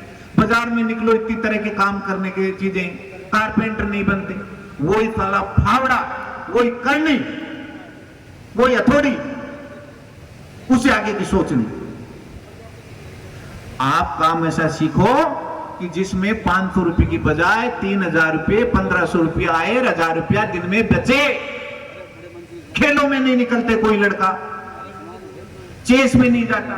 तो मैं ये कह रहा हूं कि दुनिया में इतना बदलाव हुआ है, इतनी सारी गतिविधियां हुई है, उधर दिमाग खोल के फोटोग्राफी सीख लीजिए, प्रेस में जाइए आप, ये झंडे बैनर बनते, ये लगा है इतना बड़ा हमारा माइक और ये स्टेज लगा है, ये काम थोड़ी। लेकिन पता नहीं क्यों नहीं सीखते। सारे आदमी थोड़े ना अफसर बनते, जो बन गए ठीक है। 1% आदमियों की नौकरी है पूरे हिंदुस्तान में। 8 करोड़ आदमी राजस्थान में, 8 लाख कर्मचारी खाली, और इतना ही रहेगा अनुपात, 1.5 से 2%। तो 98 आदमी को तो नौकरी कभी भी नहीं मिली, कभी नहीं मिलनी है। लेकिन दूसरे उपयोग हैं, काम है, उधर बढ़िए, बहुत सारे काम है। ये पानी का काम, बोतल बेचते हैं इतनी महंगी महंगी, कोचिंग है। तो मैं तो यही कह सकता हूं, अनुभव की बातें। अपना स्वास्थ्य का भैया ध्यान रखिए आज के जमाने में। अब हम भी रखते हैं, आप भी रखिए, अभी तक तो ठीक है। लेकिन बच्चों को खास तौर से कह रहा हूं, अपना मानसिक और शारीरिक और अपने परिवार को जो चीजें सीखो, माँ बाप को भी सिखाओ, पड़ोसी को सिखाओ, दोस्तों को सिखाओ। आप लोगों ने बुलाया, मान सम्मान किया, मेरी बात को बड़े धैर्य, प्रेम और शांति से सुना, इसके लिए आभारी हूँ। हमारे भाई चित्तोसा जी, इनकी टीम जो अच्छा काम कर रही है। लेकिन अब ये चित्तोसा जी जिले में इतना बड़ा समाज है, यहाँ थोड़े लोगों को देख के कोई बहुत मन में खुशी तो नहीं होती है, आना तो चाहिए। अब वो अलग अलग होते होंगे, अब मुझे तो पता नहीं। आप कभी बुलाते हो तो हम तो आ जाते हैं भाई, लेकिन साल में एक बार होता है तो समाज के लोगों को आना चाहिए, अच्छा लगेगा, बात करनी चाहिए, कुछ मुद्दे रखने चाहिए, कुछ एजेंडा होना चाहिए पढ़ाई का, हॉस्टल अच्छे बनने चाहिए, पढ़ाई बच्चियों की अच्छी होनी चाहिए। इसके लिए अब जो पढ़े लिखे लोग हैं या जो रिटायर्ड लोग हैं, जो समाज के प्रति संवेदना रखते हैं, बहुत कुछ, वो उन लोगों को आगे आना चाहिए और आपको भी उनको सहयोग करना चाहिए। ऐसे मत मानिए कि भाई ये नौकरी कर लिया, आप ऐसा कुछ नहीं है भाई। नौकरी में बड़े बंधन होते हैं, आप जितना सोचते हो उतना सरल नहीं है नौकरी। आपको लगता होगा इतना सरल है नहीं, ठीक है ना। तो आपको ये बातें मुझे कहनी थी, आपने मेरे को सुना, आपका बहुत बहुत हृदय से आभार, धन्यवाद। जय भारत, जय संविधान, जय भीम, जय मेघवाल। वेट कर रहे हैं। मेघवाल समाज चेतना संस्थान के माध्यम से आयोजित झुंझुनू में महासंगम तथा प्रतिभा सम्मान समारोह में आप सभी का स्वागत, अभिनंदन करता हूं। इस महासंगम पर बहुत सारे विभेदों ने अपनी बात को रखा, लेकिन मुझे लगता है कि महासंगम के साथ, क्योंकि मैं समाज का युवा आदमी हूँ और युवाओं का उल्टा करे तो वायु बनती है, और वायु जिस दिशा में चलती है अच्छे अच्छे आंधी तूफान खड़ा कर देते। मैं चाहूँगा कि युवाओं के लिए मेरी बात रखूँ। आज के कार्यक्रम के परमादरणीय मुख्य अतिथि महोदय, विधायक महोदय पितराम सिंह जी आज के कार्यक्रम की अध्यक्षता कर रहे हैं, पीसी बेलवाल साहब, इंदिरा सिंह जी, संस्थान की तरफ से संरक्षक महोदय मैम, तथा समाज की वो प्रतिभा छात्र छात्राएं जो समाज से निकलकर अपने आप में एक अनूठी छाप छोड़ी, जो मंच पर बैठे हैं। समाज के बड़े बुजुर्ग, माता बहनें, युवा साथी, संस्थान के अध्यक्ष महोदय परमादरणीय सुरेश जी भाई साहब, इनकी पूरी टीम। मैं ज़्यादा समय तो नहीं लूँगा, लेकिन मेवाड़ से आपके बीच में आया हूँ तो बिना कुछ कह नहीं जाऊँगा। साथियों, बाबा साहब की 4 पंक्तियों से मेरी बात शुरुआत करूँगा, और जितने भी माता बहनें, युवा साथी, बड़े बुजुर्ग यहाँ पधारे हैं, कुछ समय आप मुझे सुनिएगा। इस बात का विश्वास दिला सकता हूँ कि ये शायद 8वां प्रतिभा सम्मान समारोह है। हो सकता है इस सदन में बैठने वाला बेटा या बेटी 90 में नहीं आए, हो सकता है 10वें में नहीं आए, लेकिन मेरी बात को सुनने के बाद जब भी 11वां प्रतिभा सम्मान समारोह में बच्चा आएगा तो वो एक IAS IPS बनकर लाल बत्ती की गाड़ी में आएगा। इस बात का विश्वास इस सदन के आप सभी के बीच में दिला सकता हूँ। साथियों, जिस तरीके से हमसे पूर्व वक्ताओं ने अपनी बात को रखा और मैं जब उनकी बात को समझ पा रहा था तो शायद सारी बात जो कहीं कहीं रिलेट कर पा रही थी वो शिक्षा से है। साथियों, बाबा साहब की 4 पंक्तियों से मेरी बात को शुरुआत करूंगा, और जितनी भी माता बहनें और समाज के युवा साथी हैं जो इधर उधर हैं, क्योंकि हम भी मेवाड़ से रात को, क्योंकि मेरी शाम को क्लास थी, मैं सुरेश जी भाई साहब को फोन किया, मैं इस बार नहीं आ पाऊंगा, लेकिन भाई साहब ने कहा एक बार और आ जाइए, क्योंकि मैं चाहता हूँ बार बार हम झुंझुनू में आए, बड़ी बात नहीं है, लेकिन हमारे मानने के बाद कोई बच्चा इस बात की कसम खाए कि अगली बार अतिथि में होंगे तो हम में से कोई IAS और IPS बनकर होंगे, तो मुझे लगेगा आप सभी का यहाँ आना मेरी बात को आपके बीच में रखना दुनिया के सबसे बड़े ऐतिहासिक पलों में से। साथियों, 4 पंक्तियों से मेरी बात को शुरुआत करूंगा। इस समय बाबा साहब को याद करूंगा। फूलों की कहानी बहारों ने लिखी, रातों की कहानी सितारों ने लिखी। अब नहीं है मेघवाल समाज किसी का गुलाम, क्योंकि मेघवाल समाज के भविष्य की कहानी बाबा साहब ने लिखी, बाबा साहब ने लिखी। बड़ा गर्व होता, फक्र होता इस बात को लेकर जयपुर से जिस तरह से परम आदरणीय पीसी बेरवाल साहब और इंदिरा सिंह जी बता रहे हैं, स्थानीय विधायक महोदय यहाँ विराजे हुए हैं। बड़ा फक्र होता है जिस व्यक्ति ने भारत के संविधान को लिखा वो हमारे पूर्वज थे। अब सोचने वाली बात यह है कि जब किसी जमाने में किसी व्यक्ति को पानी पीने का अधिकार नहीं था, किसी व्यक्ति को बात बांटने का अधिकार नहीं था, किसी व्यक्ति को सिर्फ परछे मात्र से अपवित्र घोषित करते थे, उस जमाने में उस व्यक्ति ने भारत के संविधान को बना दिया। ये सिर्फ और सिर्फ का एक दम है तो वो शिक्षा का है। इसलिए किसी व्यक्ति ने, क्योंकि लास्ट टाइम एक कार्यक्रम में गया था, क्योंकि 4 दिन पहले गुजरात की दरा है, वहाँ एक क्षेत्र है कच्छ और बुर्ज, वहाँ मुझे बुलाया गया तो मेरे को किसी व्यक्ति ने एक टिक्का टिप्पणी की कि बाबा साहब को इसलिए संविधान लिखने का मौका मिला तो हमारे समाज से थे।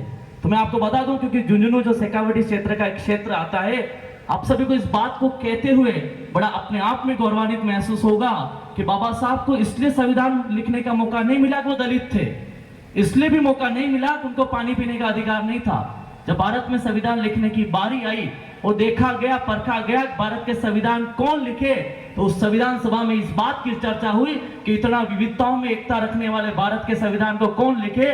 तो उस जमाने में देखने के बाद एक बात निकल कर आई, तो उस जमाने में बाबा साहब से पढ़ा लिखा व्यक्ति कोई नहीं था, इसलिए भारत के संविधान लिखने का मौका बाबा साहब को मिला। जितने भी मैं समाज की बेटियों को कहना चाहूंगा, जो प्रतिभाशाली बच्चों को कहना चाहूंगा, आज ये बच्चियां जिस तरीके से 90% प्लस बच्चियों को सम्मानित आप स्टेट में माध्यम से करवा रहे हैं, मैं ये एक बच्चे को कहना चाहूंगा, यदि अगली बार आप असफल रह गए ना, यही वो समाज के लोग हैं जो आपके चौराहे पर पत्थर मार के कहेंगे।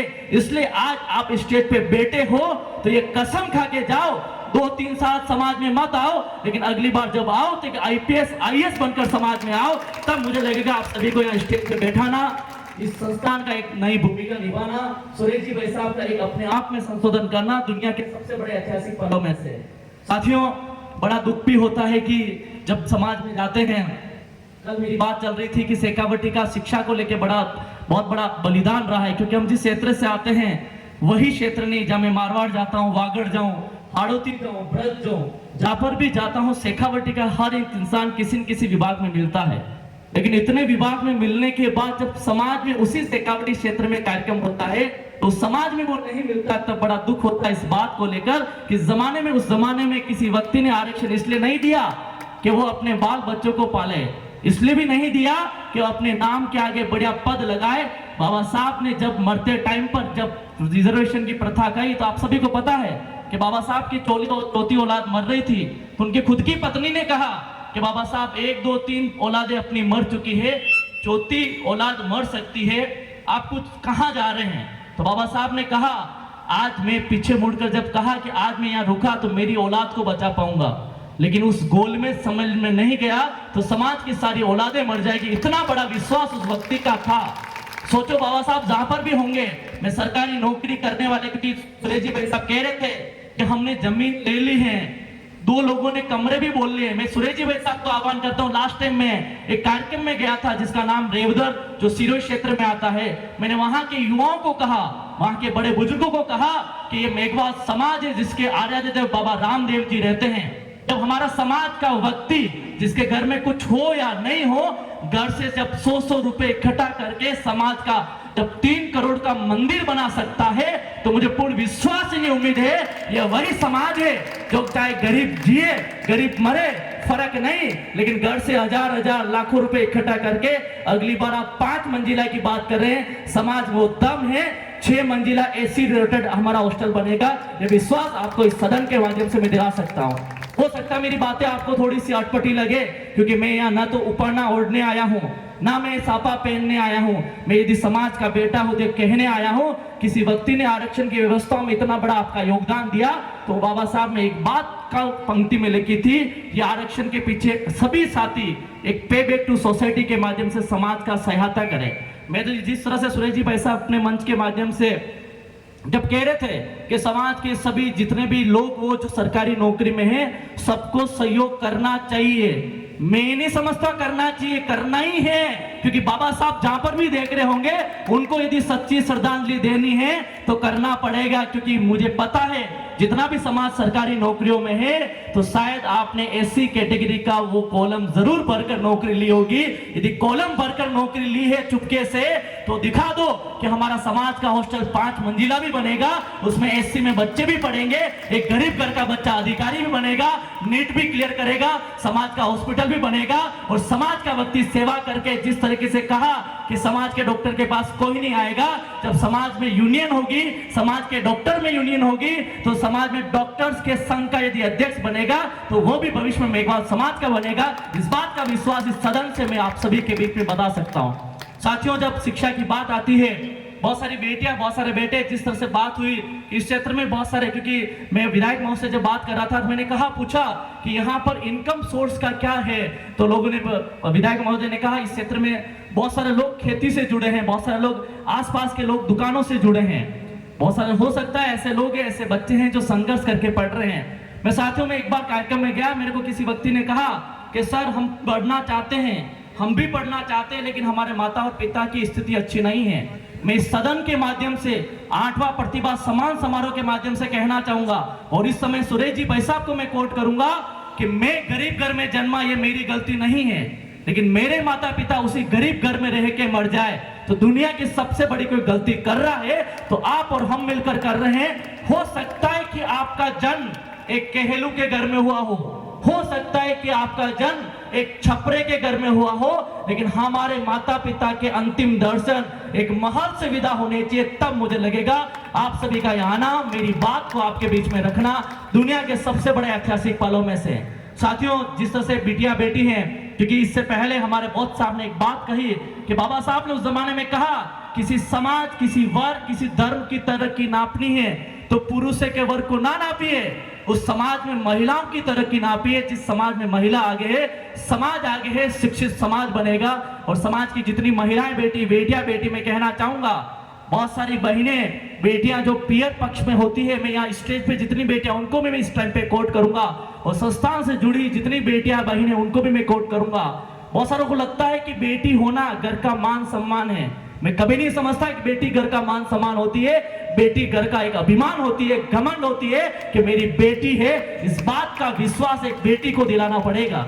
मैं इस बात इसलिए कह रहा हूं, जब बेटी पियर पक्ष में होती है, परी बनकर रहती है, न जाने माता पिता कितने दुख देखकर, कितनी तपस्या करके अपनी औलाद को पढ़ाते हैं। यदि वही औलाद यदि नालायक निकल जाए तो उस माता और पिता पर क्या गुजरेगी, जिन्होंने पूरी तपस्या, पूरी मेहनत, पूरी मजदूरी अपनी औलाद के लिए की। मैं इसलिए बेटियों को हमेशा कहता हूं, जब हम पियर पक्ष में रहते हैं तो जो मांगो मुंह मांगे मिलता है, लेकिन वही बेटी शादी करने के बाद जब ससुराल जाती है, ससुराल 3 साल तक जाती है, लेकिन साबुन जिसकी कीमत 10 रुपए से ज्यादा नहीं होती है, जाती तो ससुराल है, लेकिन पियर से लेकर जाती है, तब उसके मां की आंखों में आंसू आते हैं। तो इस सदन से 8वें प्रतिभा सम्मान समारोह से हर एक बेटी को इस बात की कसम खानी है कि मां मुझे इतना पढ़ा दो, हो सकता है मेरे पांव में अच्छे जूते मत दिलाओ, हो सकता है मेरे शरीर पे अच्छे कपड़े मत दिलाओ, हो सकता है मुझे अच्छा स्मार्टफोन मत दिलाओ, लेकिन एक हाथ में कलम, दूसरे हाथ में किताब दिला दो,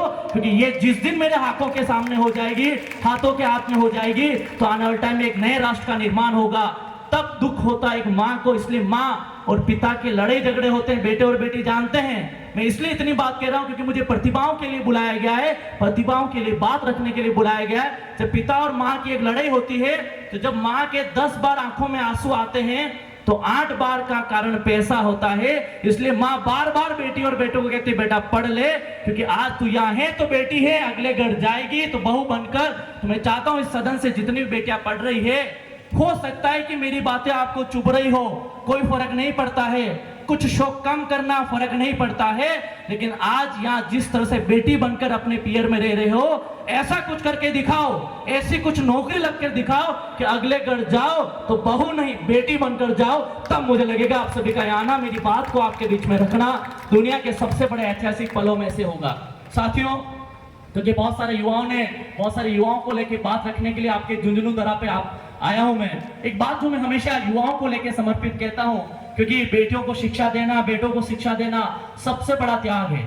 सबसे बड़ी बात मैं कहूं, हो सकता है मुझे नहीं पता बाबा साहब को कितने पढ़ा, इससे पहले हमारे परम आदरणीय रमेश जी भाई साहब मंच संचालन के माध्यम से बहुत सारी बातें बता रहे थे। जब मैं यहाँ बैठा बैठा सुन रहा था, एक बात जो मेरे आंखों में किसकी वो थी, हो सकता है कि आपके अंदर पास में एक कलम है, उसकी कीमत आपके लिए 5 रुपए हो सकता है वह कलम जब आप खरीदते हो आपके लिए 2 रुपए की हो सकता है उसको आप 10 रुपए में खरीदते हो, लेकिन 5 रुपए की कलम की इतनी औकात है, यदि आप उसी कलम से यूपीएससी का फॉर्म भरते हो तो टीना राबी जैसे यूपीएससी की टॉपर बन सकती हो, कनिष्ठ कटेरा जैसे टॉपर बन सकते हो। ये कलम की ताकत है। हो सकता है कि आपके कलम की ताकत हो सकता है 5 रुपए की हो, लेकिन जब आप 1 करोड़ का साइन चेक करते हो या चेक पर साइन करते हो तो 1 करोड़ रुपए पास होते हैं। वो कलम की ताकत है।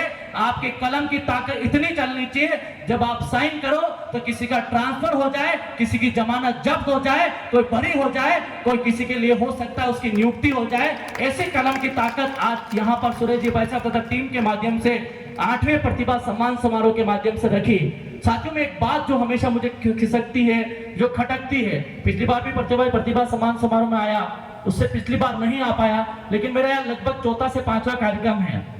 जब मैं मेवाड़ से निकलकर झुंझुनू आता हूँ तो मुझे एक बहुत पॉजिटिव वाइब्स लगता है कि यहाँ के युवाओं को मैं क्या समझाऊं, लेकिन जब मैं मेरी बात को रखता हूँ तो मुझे लगता है कि आज जिस समाज में इतने सरकारी नौकरी में हैं, जिस समाज में जब राजस्थान के किसी भी क्षेत्र में जाओ, किसी भी विभाग में जाओ, कोई अपना समाज का शेखावटी का इंसान मिलता है, और उसी समाज का यदि समाज का हॉस्टल नहीं है तब मुझे लगता है कि कहीं के समाज में एकजुटता की कमी है। पर मुझे पूरा विश्वास है मेघवाल समाज चेतना संस्थान के माध्यम से इन्होंने कहा आज हमारी आंखों में देखो, एक दिन हॉस्टल बनाकर देखेंगे, बनाकर रखेंगे। इस बात का विश्वास सुरेश जी भाई साहब तथा इनकी पूरी टीम ने जो दिलाया है, मुझे पूर्ण विश्वास है, उम्मीद है परम आदरणीय विधायक महोदय इस पूरी भूमिका में अपना साथ निभाएंगे। मेरे से भी जो बन पाए, क्योंकि उससे पहले पीसी बेरवा साहब हमारे बीच में, वो भी इसकी पूरी भूमिका निभाएंगे। लेकिन मैं समाज के उन तमाम युवाओं से कहना चाहूंगा, तमाम जितने भी बड़े बुजुर्गों को कहना चाहूंगा, यदि हम किसी के कारण कमा रहे हैं तो एक व्यक्ति था, वो थे बाबा साहब। यदि उनको यदि कुछ मानते हैं तो अपने कमाई का, जिस तरह से अलग अलग समाज पे बैक टू सोसाइटी के माध्यम से अपनी कमाई का 10% अलग अलग धर्मों में अपने अपने धर्म के लोग खर्च करते हैं, तो आप भी अपनी कमाई का 10% समाज के हॉस्टल में लगाते हैं। तो मुझे पता ही विश्वास है कि किसी बामाशाह की जरूरत नहीं पड़ेगी, किसी सरकारी फंड की जरूरत नहीं पड़ेगी। मेघवाल समाज के मिलकर हर एक युवा साथी उस समाज के हॉस्टल को बना लेगा। ये विश्वास मैं आप सभी को दिलाना चाहूंगा। कुछ समय मेरे को, क्योंकि इससे बाद में विधायक महोदय को भी सुनना है, मैं बहुत सारे बेटियों और बेटों से बात करना चाहूंगा जो कंपटीशन के एग्जाम की तैयारी कर रहे हैं, क्योंकि जब भी मैं जाता हूँ मेरा का स्पेशल जो पॉइंट ऑफ व्यू रहता है, क्योंकि ज्ञान ज्योति फ्री कोचिंग आप कभी सर्च करेंगे, आप टेलीग्राम पेज से या गूगल से या यूट्यूब से, तो फ्री कोचिंग चलाते हैं। और मुझे विश्वास है कि जब राजस्थान के अंदर बड़े कोचिंगों में नाम आता, तभी मैं गूगल की लिस्टिंग में देख रहा था, तो पहले मैं देखता था 100 कोचिंग है, एक भी मेघवाल डायरेक्टर नहीं है। लेकिन आप सभी के आशीर्वाद से, प्रेम विश्वास से अभी हाल ही की लिस्टिंग में 11वां नंबर राजस्थान में ज्ञान ज्योति निःशुल्क कोचिंग का है। तो मुझे ये नहीं कहना है कि हम बच्चों को पढ़ाते हैं, हम तो ये कहते हैं क्योंकि अभी हाल ही के शेखावटी से 53 बच्चे वहां पढ़ रहे हैं, ये बड़ी बात नहीं है। लेकिन मैं आज आपको कह रहा हूं, आज मेरी आंखों में देखो, और ऐसे बच्चे जो नौकरी करने के लिए तैयार हैं, सरकारी नौकरी के लिए तैयार है, क्योंकि सर ने कहा 1% लोग नौकरी लगते हैं, तो मैं चाहता हूं 1% में 100% मेरा लगे, समाज आगे बढ़े, समाज की प्रतिभाएं आगे बढ़े। आप अपने बच्चे को, जिसकी स्थिति खराब हो, फर्क नहीं पड़ता है, घर पे कोई सपोर्ट नहीं, फर्क नहीं पड़ता है, लेकिन आंखों में सपने हो, दिल में जुनून हो, एक उमंग हो, विश्वास हो, और वो बच्चा मेरे पास आए, जिस हो सकता है कि कदमों से बेरोजगारी की दुनिया से निकलकर वो कोचिंग आएगा, उसको उसी टाइम पे मैं छोड़ूंगा जब किसी जाए नौकरी के लिए, अपॉइंट होने के लिए, नियुक्ति के लिए घर से बाहर निकलेगा। ये विश्वास इस सदन से आप सभी के बीच में मैं दिला सकता हूं। कुछ बातें जो मैं, क्योंकि हमें विधायक महोदय को भी सुनना है, क्योंकि इस बार, पिछली बार मैं कह रहा था कि लास्ट टाइम आप विधायक नहीं थे, इस बार विधायक बनकर आए, तो बहुत सारी उम्मीदें इस जनता को आपसे हैं। 4 बातें मैं आप सभी को, शायद मुझे नहीं पता सुरेश जी भाई साहब कितना समय मुझे दिया है, लेकिन 4 बातें जो मुझे हमेशा खिसकती है।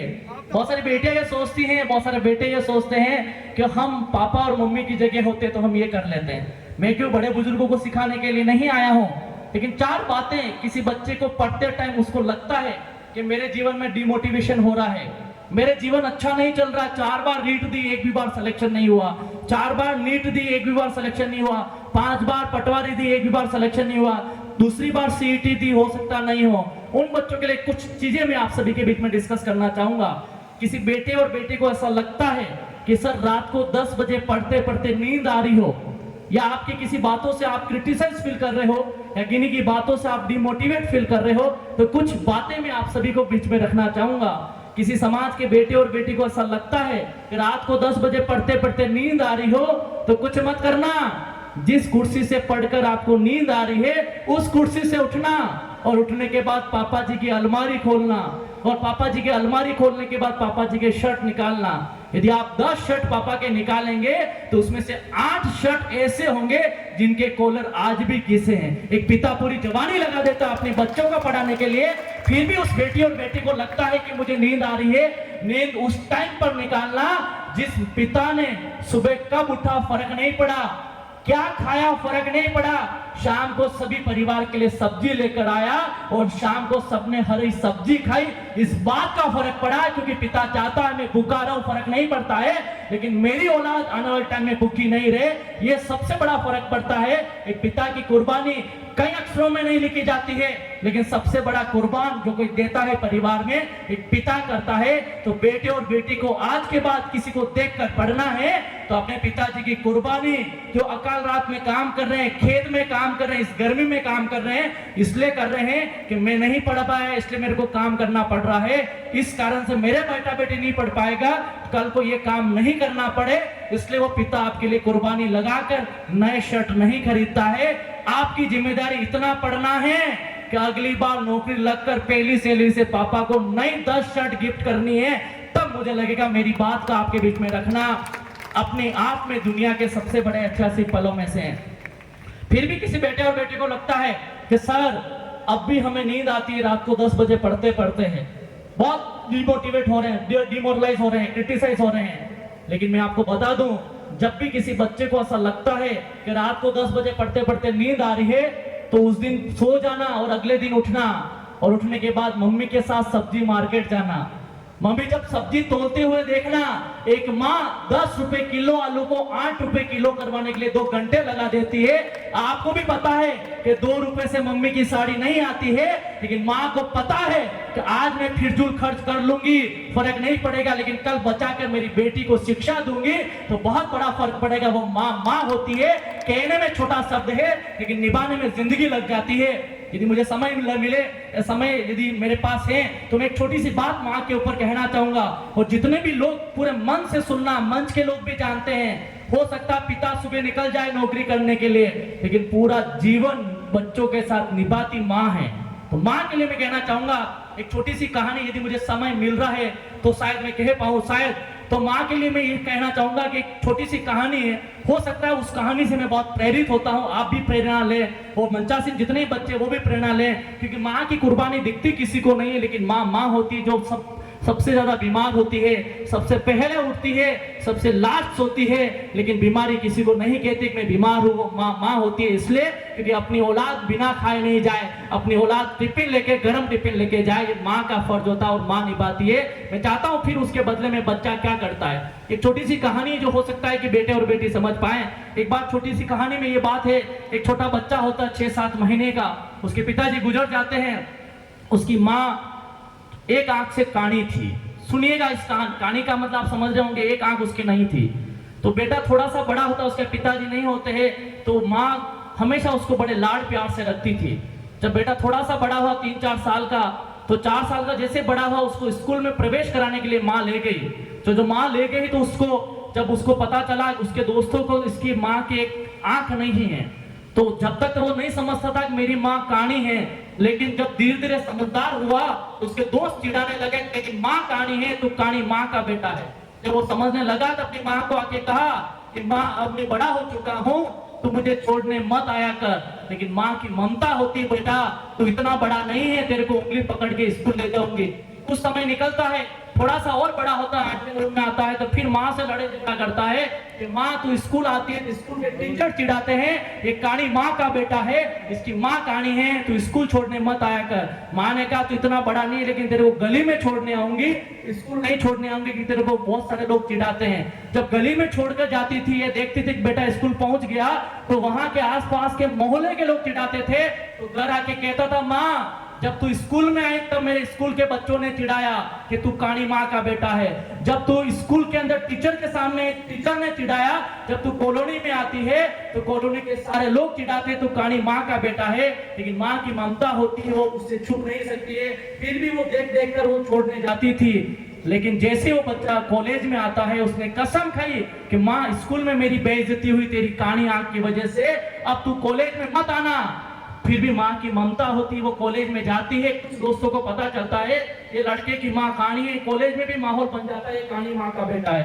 घर आके चिढ़ाता है कि माँ तेरी वजह से मेरे को कॉलेज में बेइज्जती हुई। उस दौरान उस लड़के का किसी लड़की के साथ प्रेम संबंध होता है, शादी करते हैं, बाहर चले जाते हैं। जैसे बाहर से वापस आते हैं तब तक माँ कानी थी और उसका जीवन इतना दुर्दय था कि मेरा बेटा मेरा नहीं रहा। जब वापस उस लड़की को पता था कि इनकी माँ कानी है, तो उसका एक बच्चा होता है, तो उसके पति को वो कहती है कि आपको पता है आपकी माँ कानी है, मुझे पता आपकी माँ कानी है, लेकिन अपना जो नया बच्चा है उसको मत कहना है कि अपनी माँ कानी है, क्योंकि उसको पता चल जाएगा, उसके स्कूल वालों को पता चल जाएगा, सब कहेंगे तेरी दादी कानी है, तेरी दादी कानी है, कानी दादी का तू बेटा पोता है। बस ये दर्द वाली बात इसलिए मैं बता रहा हूँ कि कोई कहता है माँ माँ होती, माँ कुर्बानी होती, माँ सब होती है। जब उसको पता चला माँ को कि मेरा बेटा वापस, उसका एक पोता हुआ है, वापस शहर में आके रहा, तो वो घर घर जाती है अपने बेटे और अपने पोते को ढूंढने के लिए, और उस घर जा पहुंचती जिस घर में उसको रहना होता है। तो जैसे वो गेट को नॉक करती है, उसकी पत्नी आती है, गेट खोलती है और पहचान लेती है और चिल्लाती है तुम कैसे यहाँ आ गए। जब कहा तुम्हारे बेटे ने मेरे को नहीं मिलना, नहीं देखना, जैसे उसका पोता आ जाता है, उसको देखता, पूछता ये कौन है, तो नहीं बता पाते, ऐसे उसका बेटा आ जाता है, उसका पति जो लड़की छोड़ती है। तो जब ये थोड़ा वाक्या हो रहा था तो वो लड़का चिल्लाता और कहता है तेरे को मैं जब स्कूल में चुप जाता था तब तेरे को कहा तू मेरे साथ मार आया कर, जब तू कॉलेज में जा गया तब तेरे को मैंने कहा तू मेरे साथ मत आया कर, और तेरे को अब तक मेरा पीछा नहीं छोड़ा, और अब भी यहाँ आगे मेरे पोते मेरे बेटे को कहने के लिए कि मेरी दादी जो तेरी दादी है वो कानी है। उस माँ ने एक बात कही जो कान खोल के आप सुन लीजिएगा, माँ का कुर्बानी। उस माँ ने कहा आज तू कान खोल के सुन ले। उस पुत्र वधू को कहा तू बेटी तू सुन ले, उस पोते को कहा तू भी सुन ले। उसने कहा बेटा तुझे लगता है कि मैं बचपन से कानी बिल्कुल भी नहीं थी। जब तू 3 महीने के था तब तेरे पिताजी चल बसे। जब तू खेल रहा था, खेलते खेलते किसी कंक्रीट लगने से तेरी एक आंख फूट गई थी, और एक आंख जब तेरी फूट गई थी तब तेरे को मैंने हॉस्पिटल में एडमिट कराया था। उस डॉक्टर ने कहा इसकी जिंदगी भर आंख नहीं आ पाएगी, किसी की आंख देनी पड़ेगी। तब मैंने कहा मेरे आंखें के आगे पीछे कोई नहीं है, मेरी आंख 2 में से एक चली भी जाएगी फर्क नहीं पड़ेगा, लेकिन मेरी आंखें दोनों थी, तेरी एक फूट गई थी, मैंने दोनों में से एक तेरे को दी, तेरी दोनों है मेरी एक कम है। ये कुर्बानी एक माँ की होती है, और हम कहते हैं माँ की ममता है। हम सिर्फ माँ को माँ मानते हैं। जो लड़के को ऐसा लगता है कि माँ की कुर्बानी को पंक्तियों में पिसेर सकते हैं, सबसे बड़ी गलतफहमी में। किसी को लगता है कि माँ की ममता आंखों में झलक सकती है, सबसे बड़ी गलतफहमी है, क्योंकि वो माँ है जो आंट को पालती है अपनी मजदूरी कर कर, लेकिन वो आंट नहीं पाल पाते हैं अपनी मजदूरी करके। एक माँ को इसलिए मैं कहूंगा कुछ करो या नहीं करो, इस सदन से इस बात की कसम खा के जाओ, अगले कुछ क्षण कुछ करें या नहीं करें, लेकिन माता पिता के अंतिम दर्शन एक महल से विदा हो, तब मुझे लगेगा मेरा आना आप सभी के बीच में रखना दुनिया के सबसे बड़े ऐतिहासिक पलों में से होगा।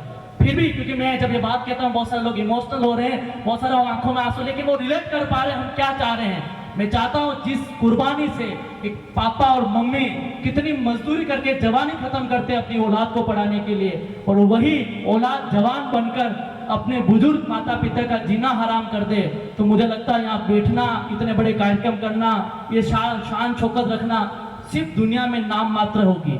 फिर भी किसी बेटे और बेटी को ऐसा लगता है कि राहुल सर अब भी नींद आती है, कुछ मत करना, रात को 10 बजे पढ़ते पढ़ते नींद आ रही हो तो उस कुर्सी से उठना, और उठने के बाद खुद के पर्स को देखना। यदि पर्स में 2-2 हजार की 10-15 नोटें हो तो फिर मत बैठना पढ़ने के लिए। यदि एक भी खुद की कमाई नोट नहीं हो तो फिर बैठ जाना पढ़ने के लिए, क्योंकि मनी इज द मोटिवेशन। पैसा सबसे बड़ा प्रेरणा देता है। क्योंकि मैंने कहा जिस तरह से हम चितोसा साहब कह रहे थे, परम आदरणीय भाई साहब ने 1 लाख रुपए दे, पालन भाई साहब ने एक रूम बनाया। मैं चाहता हूं चितोसा साहब, समाज में समाज सेवियों की जरूरत नहीं है। खूब है वो लोग जिनके घर पे लोग बात नहीं मान रहे, जब्बा पजामा और 100 रुपया डालकर समाज में समाज सेवी बन के घूम रहे हैं। समाज में जरूरत है तो भामाशाहों की। आज मेरी आंखों में देखो, एक बच्चे को गोद लो और कलेक्टर बना के दिखा दो। ऐसे समाज में भामाशाहों की जरूरत है। समाज में होंगे तो मुझे लगता है हॉस्टल छोड़िए, खुद का स्कूल होगा, खुद का कॉलेज भी होगा। और जिस तरह से जैन समाज के कॉलेज स्कूल हम देखते हैं तो मेघवाल समाज का उसका एक अंग होगा। फिर भी किसी बेटे और बेटी को ऐसा लगता है कि रात को 10 बजे पढ़ते पढ़ते नींद आ रही हो, कुछ मत करना। जिस कुर्सी से पढ़कर नींद आ रही हो, 5 घंटे पढ़ने के बाद अगले दिन 5 घंटे पढ़े मत करना। अगले दिन 5 घंटे पढ़े की जगह 5 घंटे मजदूरी करके देख लेना। हो सकता है तीसरे दिन मजदूरी छोड़कर फिर पढ़ने बैठ जाओगे, क्योंकि आज की दुनिया में मजदूरी करना मुश्किल है बजाय पढ़ाई करने से। इसलिए मैं कह रहा हूं, आज जो बच्चा 8 से 9 घंटे सूरज जी भाई साहब नहीं पढ़ेगा, तैयार रहना 5 से 6 साल बाद 14 से 15 घंटे मजदूरी करने के लिए।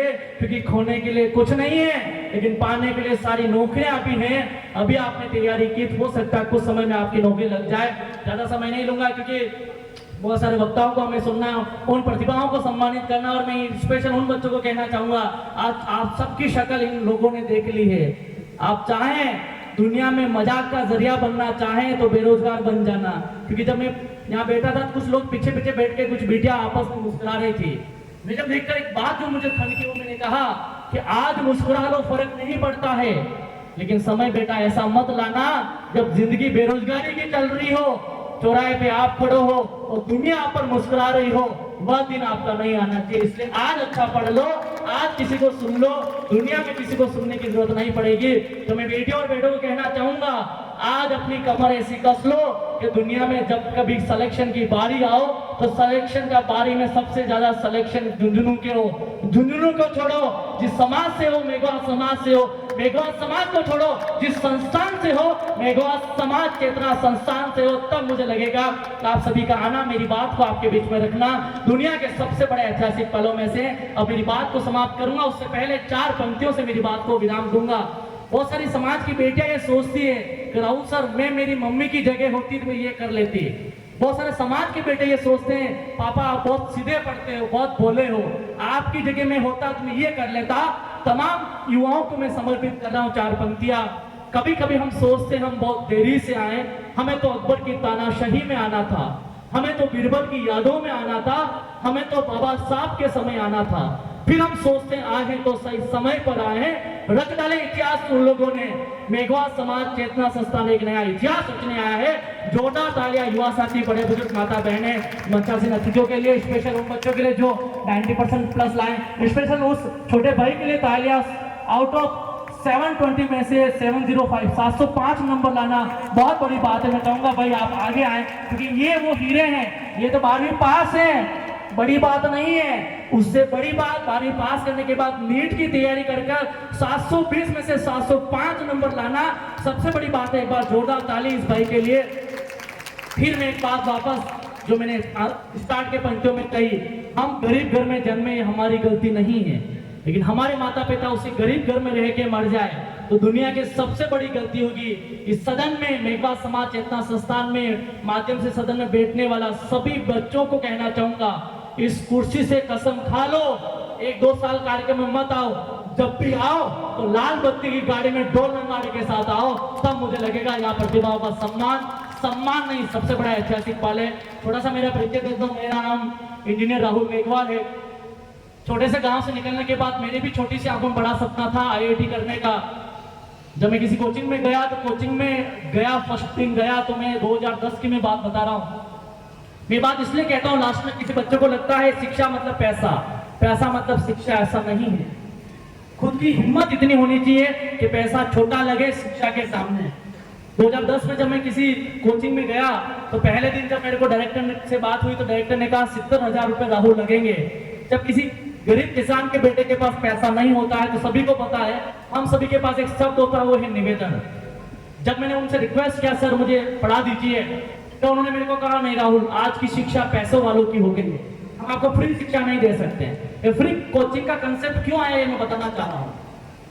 जब मैं दूसरे दिन पूरे दिन बैठा रहा तब कोई इंपॉर्टेंस नहीं दी गई। जब मैं तीसरे दिन मुझे लगा कि 2 दिन डायरेक्टर का दिमाग खराब होगा, जब तीसरे दिन में जब कोचिंग में अंदर एंटर हो रहा था, जब डायरेक्टर अंदर था, कांच का गिलास था, वॉचमैन खड़ा था, डायरेक्टर अंदर से जब चिल्लाया कि तुम कहते देहाती मजदूरों के बच्चों को कोचिंग में आने देते हो, जब वॉचमैन ने उस गेट से मुझे कॉलर पकड़कर धक्का देके बाहर निकाला, तब राहुल मेघवाल ने सोचा था कि आज भले मेरे पास शिक्षा के लिए पैसा नहीं है, एक समय ऐसा लाऊंगा पैसा नहीं होने वालों को फ्री पढ़ाऊंगा। अभी लगभग 40,000 बच्चों को निःशुल्क शिक्षा राजस्थान से दे चुके हैं। आप सभी के साथ विश्वास उम्मीद से लगभग 839 बच्चे ऐसे हैं जिनके घर पे खाने के लिए क्या था फर्क नहीं पड़ा, किस परिवार से थे फर्क नहीं पड़ा, लेकिन आज 839 बच्चे सरकारी नौकरी में निःशुल्क शिक्षा से। इस बात का मुझे बड़ा गर्व होता है कि जब समाज में जाते हैं शिक्षा, क्योंकि बाबा साहब ने उस जमाने में इसलिए कहा शिक्षा व शेरनी का दूध है, जिसको जो पिएगा दौड़ेगा नहीं दहाड़ेगा। मैं चाहता हूं आज मेघवाल समाज चेतना संस्थान का ये मोटिवेशन सेमिनार प्रतिभा सम्मान समारोह महासंगम है, आप सभी आज जुड़े। बहुत बहुत धन्यवाद परमादरणीय सुरेश जी चित्तौड़ साहब को मैं धन्यवाद दूंगा, इनकी टीम को धन्यवाद दूंगा, और आपने मेरे को सुना, बहुत बहुत आभार। जय भीम, जय संविधान, जय भारत। जब हमारा पढ़ाई का समय होता है तब हम क्या कि पढ़ाई के प्रति हार्ड वर्क नहीं करते, और जो लड़के और लड़कियां हार्ड वर्क करती है, कठिन मेहनत करके पढ़ते, और उन्होंने ये प्रतिज्ञा कर ली, ये दृढ़ निश्चय कर लिया कि हम 10 से 12 घंटे पढ़ेंगे, तो निश्चित रूप से वैकेंसीज निकलती है, उनमें क्या कि उनका सिलेक्शन होगा। और इसके अलावा अपने खुद का व्यवसाय करेंगे या खुद का काम करेंगे, उसमें आप दृढ़ निश्चित होके और अधिक कठिन मेहनत करेंगे तो निश्चित रूप से सफल होंगे। दूसरा है विल पावर। आज आप देखते हो दुनिया के अंदर जितनी लड़ाइयाँ लड़ी गई हैं, चाहे परीक्षा के अंदर आप क्या कि पास हुए हैं या जिंदगी के संघर्ष के अंदर आप आगे बढ़े हैं, तो उसमें सबसे जो बड़ी बात है वो आदमी का विल पावर होता है। और विल पावर इतना मजबूत होता है, वो शरीर की ताकत से ज्यादा मजबूत होता है। तो आपने विल पावर तय कर लिया कि हाँ, मैं आज से मेरी इच्छा शक्ति इतनी प्रबल रहेगी कि जब तक मेरा जो लक्ष्य है, चाहे आपका आरएस बनने का लक्ष्य हो, टीचर बनने का लक्ष्य हो, डॉक्टर बनने का लक्ष्य हो, इंजीनियर बनने का लक्ष्य हो, उस लक्ष्य को जब तक प्राप्त नहीं कर ले, आप क्या कि आराम से नहीं बैठेंगे। क्योंकि सपने वो नहीं होते जो रात को आते, सपने वो होते जो आपको सोने नहीं देते। तो इस प्रकार का विल पावर है, वो प्रत्येक बच्ची और बच्चे यहाँ से लेके जाएंगे तो निश्चित रूप से आप आगे बढ़ेंगे। तीसरा डेडिकेशन, वो था समर्पण। आप जो भी कार्य करते हैं, गृहिणी क्या कि खाने के प्रति समर्पित है, पिता अपने परिवार के प्रति समर्पित है, आदमी क्या कि समाज सेवी समाज के प्रति समर्पित है, और बच्चा अपनी पढ़ाई के प्रति समर्पित है। डेडिकेशन यदि उसका फुल है तो उसको आगे बढ़ने से दुनिया की कोई ताकत नहीं रोक सकती। तो इन 3 चीजों का आप क्या अनुसरण करेंगे। और बाबा साहब किन कठिन परिस्थितियों में संघर्ष करते हुए समाज को आगे लेके गए थे, वो संघर्ष का तो अपन क्या कि चौथे हिस्से का ही सामना नहीं करें। आज तो हमारे पास सब कुछ साधन सुविधाएं हैं, सपोर्ट करने वाले समाज के लोग हैं, अन्य लोग हैं, हर प्रकार का सहयोग मिलता है। उसमें तो ये सहयोग भी नहीं था, उसके बाद भी वो विदेशों में जाके पढ़ाई की और समाज को क्या कि आज आगे बढ़ाया, और समाज का जो स्वाभिमान है वो क्या कि भारत ने पुनः जीवित किया। तो वो एक आदमी था, वो भी क्या कि समर्पण के कारण से हुआ। तो आप लोगों से मैं निवेदन करता हूँ कि आप समर्पित होके समाज के प्रति रहें, अपनी शिक्षा के प्रति रहें, और अपना जो काम है उसके प्रति यदि समर्पित रहेंगे तो दुनिया की आपको कोई ताकत रोक नहीं सकती। दूसरा क्या कि हमारे समाज के अंदर सबसे बड़ी यदि विसंगति है तो वो क्या कि व्यसन है, वो क्या कि नशा है और शराब है। इसके कारण से अधिकांश परिवार क्या कि बर्बाद होते हैं। वो अपने बच्चों के जो पढ़ाई का खर्चा वो क्या कि वह नहीं करते, शाम को क्या कि दूसरे जगह जाते हैं। तो इस प्रकार के लोग हैं, उनका सामाजिक बहिष्कार भी करें। आप अपने परिवार के अंदर न तो पिए न किसी को पिलाएं। परिवार के अंदर इस प्रकार का कोई व्यक्ति आता है तो उसको प्रोत्साहित भी नहीं करे, उसको डिमोरलाइज करे। और इसी के साथ अपना समाज है वो व्यवसाय में कहीं नहीं है। नौकरी कर ली, बड़े बड़े IAS रिटायर हो लिए, बड़े बड़े क्या कर लिए, उनके पास पैसा, लेकिन व्यवसाय के अंदर किसी ने पैर नहीं रखा। तो चाहे आप छोटा व्यवसाय करें, चाहे आप रेहड़ी लगाएं, क्या कि नाई की दुकान खोलें, किसी का भी कोई भी काम कर सकते हैं। और भी क्या है कि आप देखते हैं बाजार में जाते हैं हजारों आदमी क्या कि व्यवसाय करते हैं, दुकान करते हैं। तो अपना समाज संख्या के अंदर सबसे ज्यादा है और नौकरी अभी प्रेमचंद जी तक मात्र 1% है। स्वयं का आप अपना व्यवसाय नहीं खड़े करेंगे तो आप आगे नहीं बढ़ेंगे। और इस बात का ध्यान रखें कि समाज का कहाँ फायदा है, ये काम करना, चाहे वो सामाजिक क्षेत्र है, चाहे राजनीतिक क्षेत्र है, चाहे शैक्षिक क्षेत्र है। तो पुनः आपको काफी समय होगा, 11 बजे से आए हुए हैं। आप लोगों को मैं धन्यवाद देना चाहूँगा कि आपने हमें भी यहाँ मान सम्मान दिया। पुनः अभी क्या कि चितोषा जी कह रहे थे तो हॉस्टल के लिए एक कमरा मैंने बोला हुआ है, वो कमरा के निश्चित रूप से बढ़ाएंगे और भी जितना सहयोग है उसके लिए तैयार रहेंगे। पुनः धन्यवाद। जय हिंद, जय भारत, जय भीम। 51,000 रुपये जो हॉस्टल के लिए जो जमीन खरीदी है उसमें दिए हैं। एक बार जोरदार तालियां।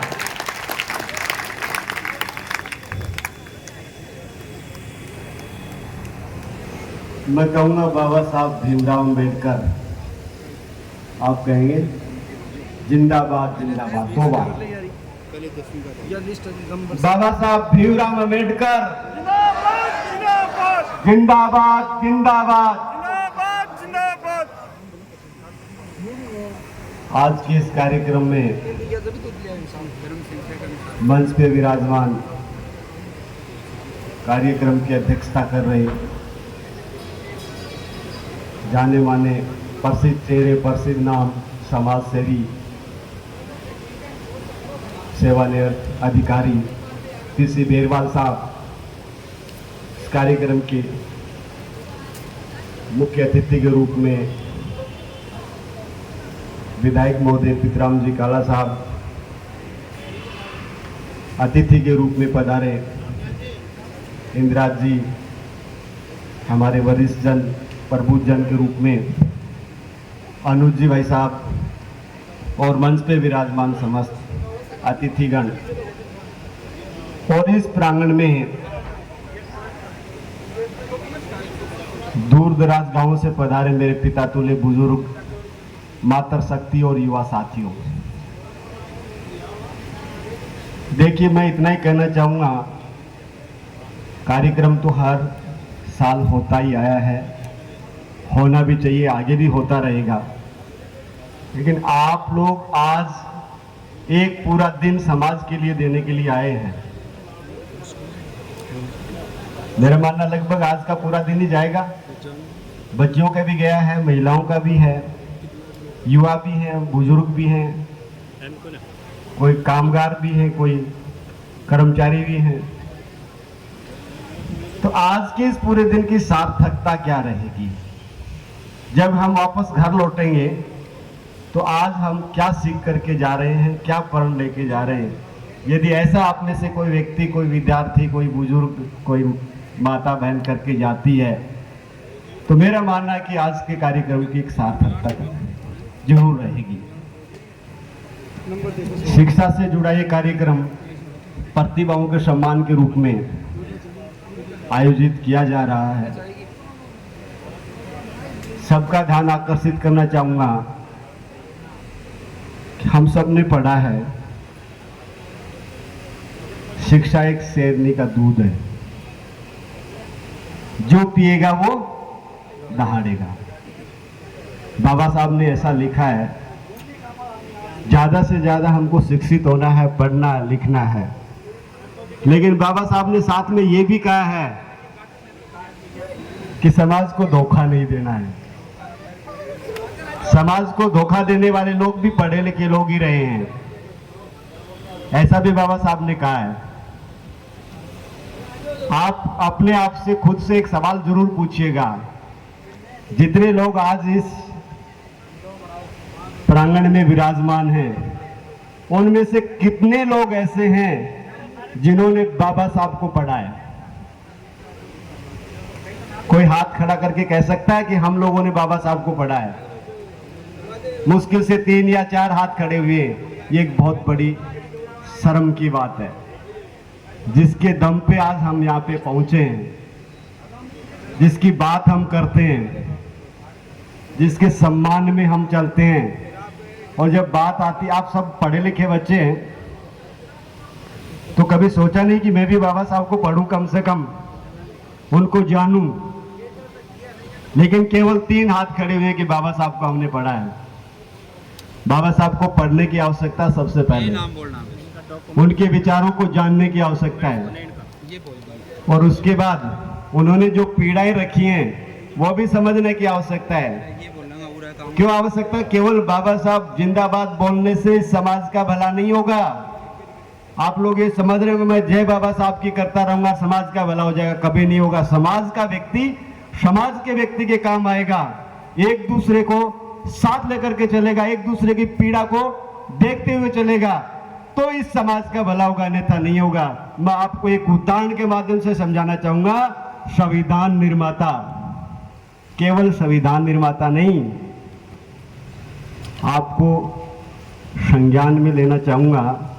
इस पूरी दुनिया में भारत में नहीं, सबसे ज्यादा मूर्तियां यदि किसी व्यक्ति की स्थापित हुई है तो उनका नाम बाबा साहब भीमराव अंबेडकर है। पूरी दुनिया में, चाहे अमेरिका, जापान, रूस, चाइना, कहीं भी चले जाओ, आपको बाबा साहब की स्टैच्यू जरूर मिलेगी। ऐसे महान शख्स के साथ क्या क्या हुआ, क्या हम लोगों ने जानने की कोशिश की? कभी नहीं की। मैं सिर्फ एक ही बात बताना चाहूंगा आप लोगों को। पहला चुनाव हुआ 1952 में, और बाबा साहब ने चुनाव लड़ा।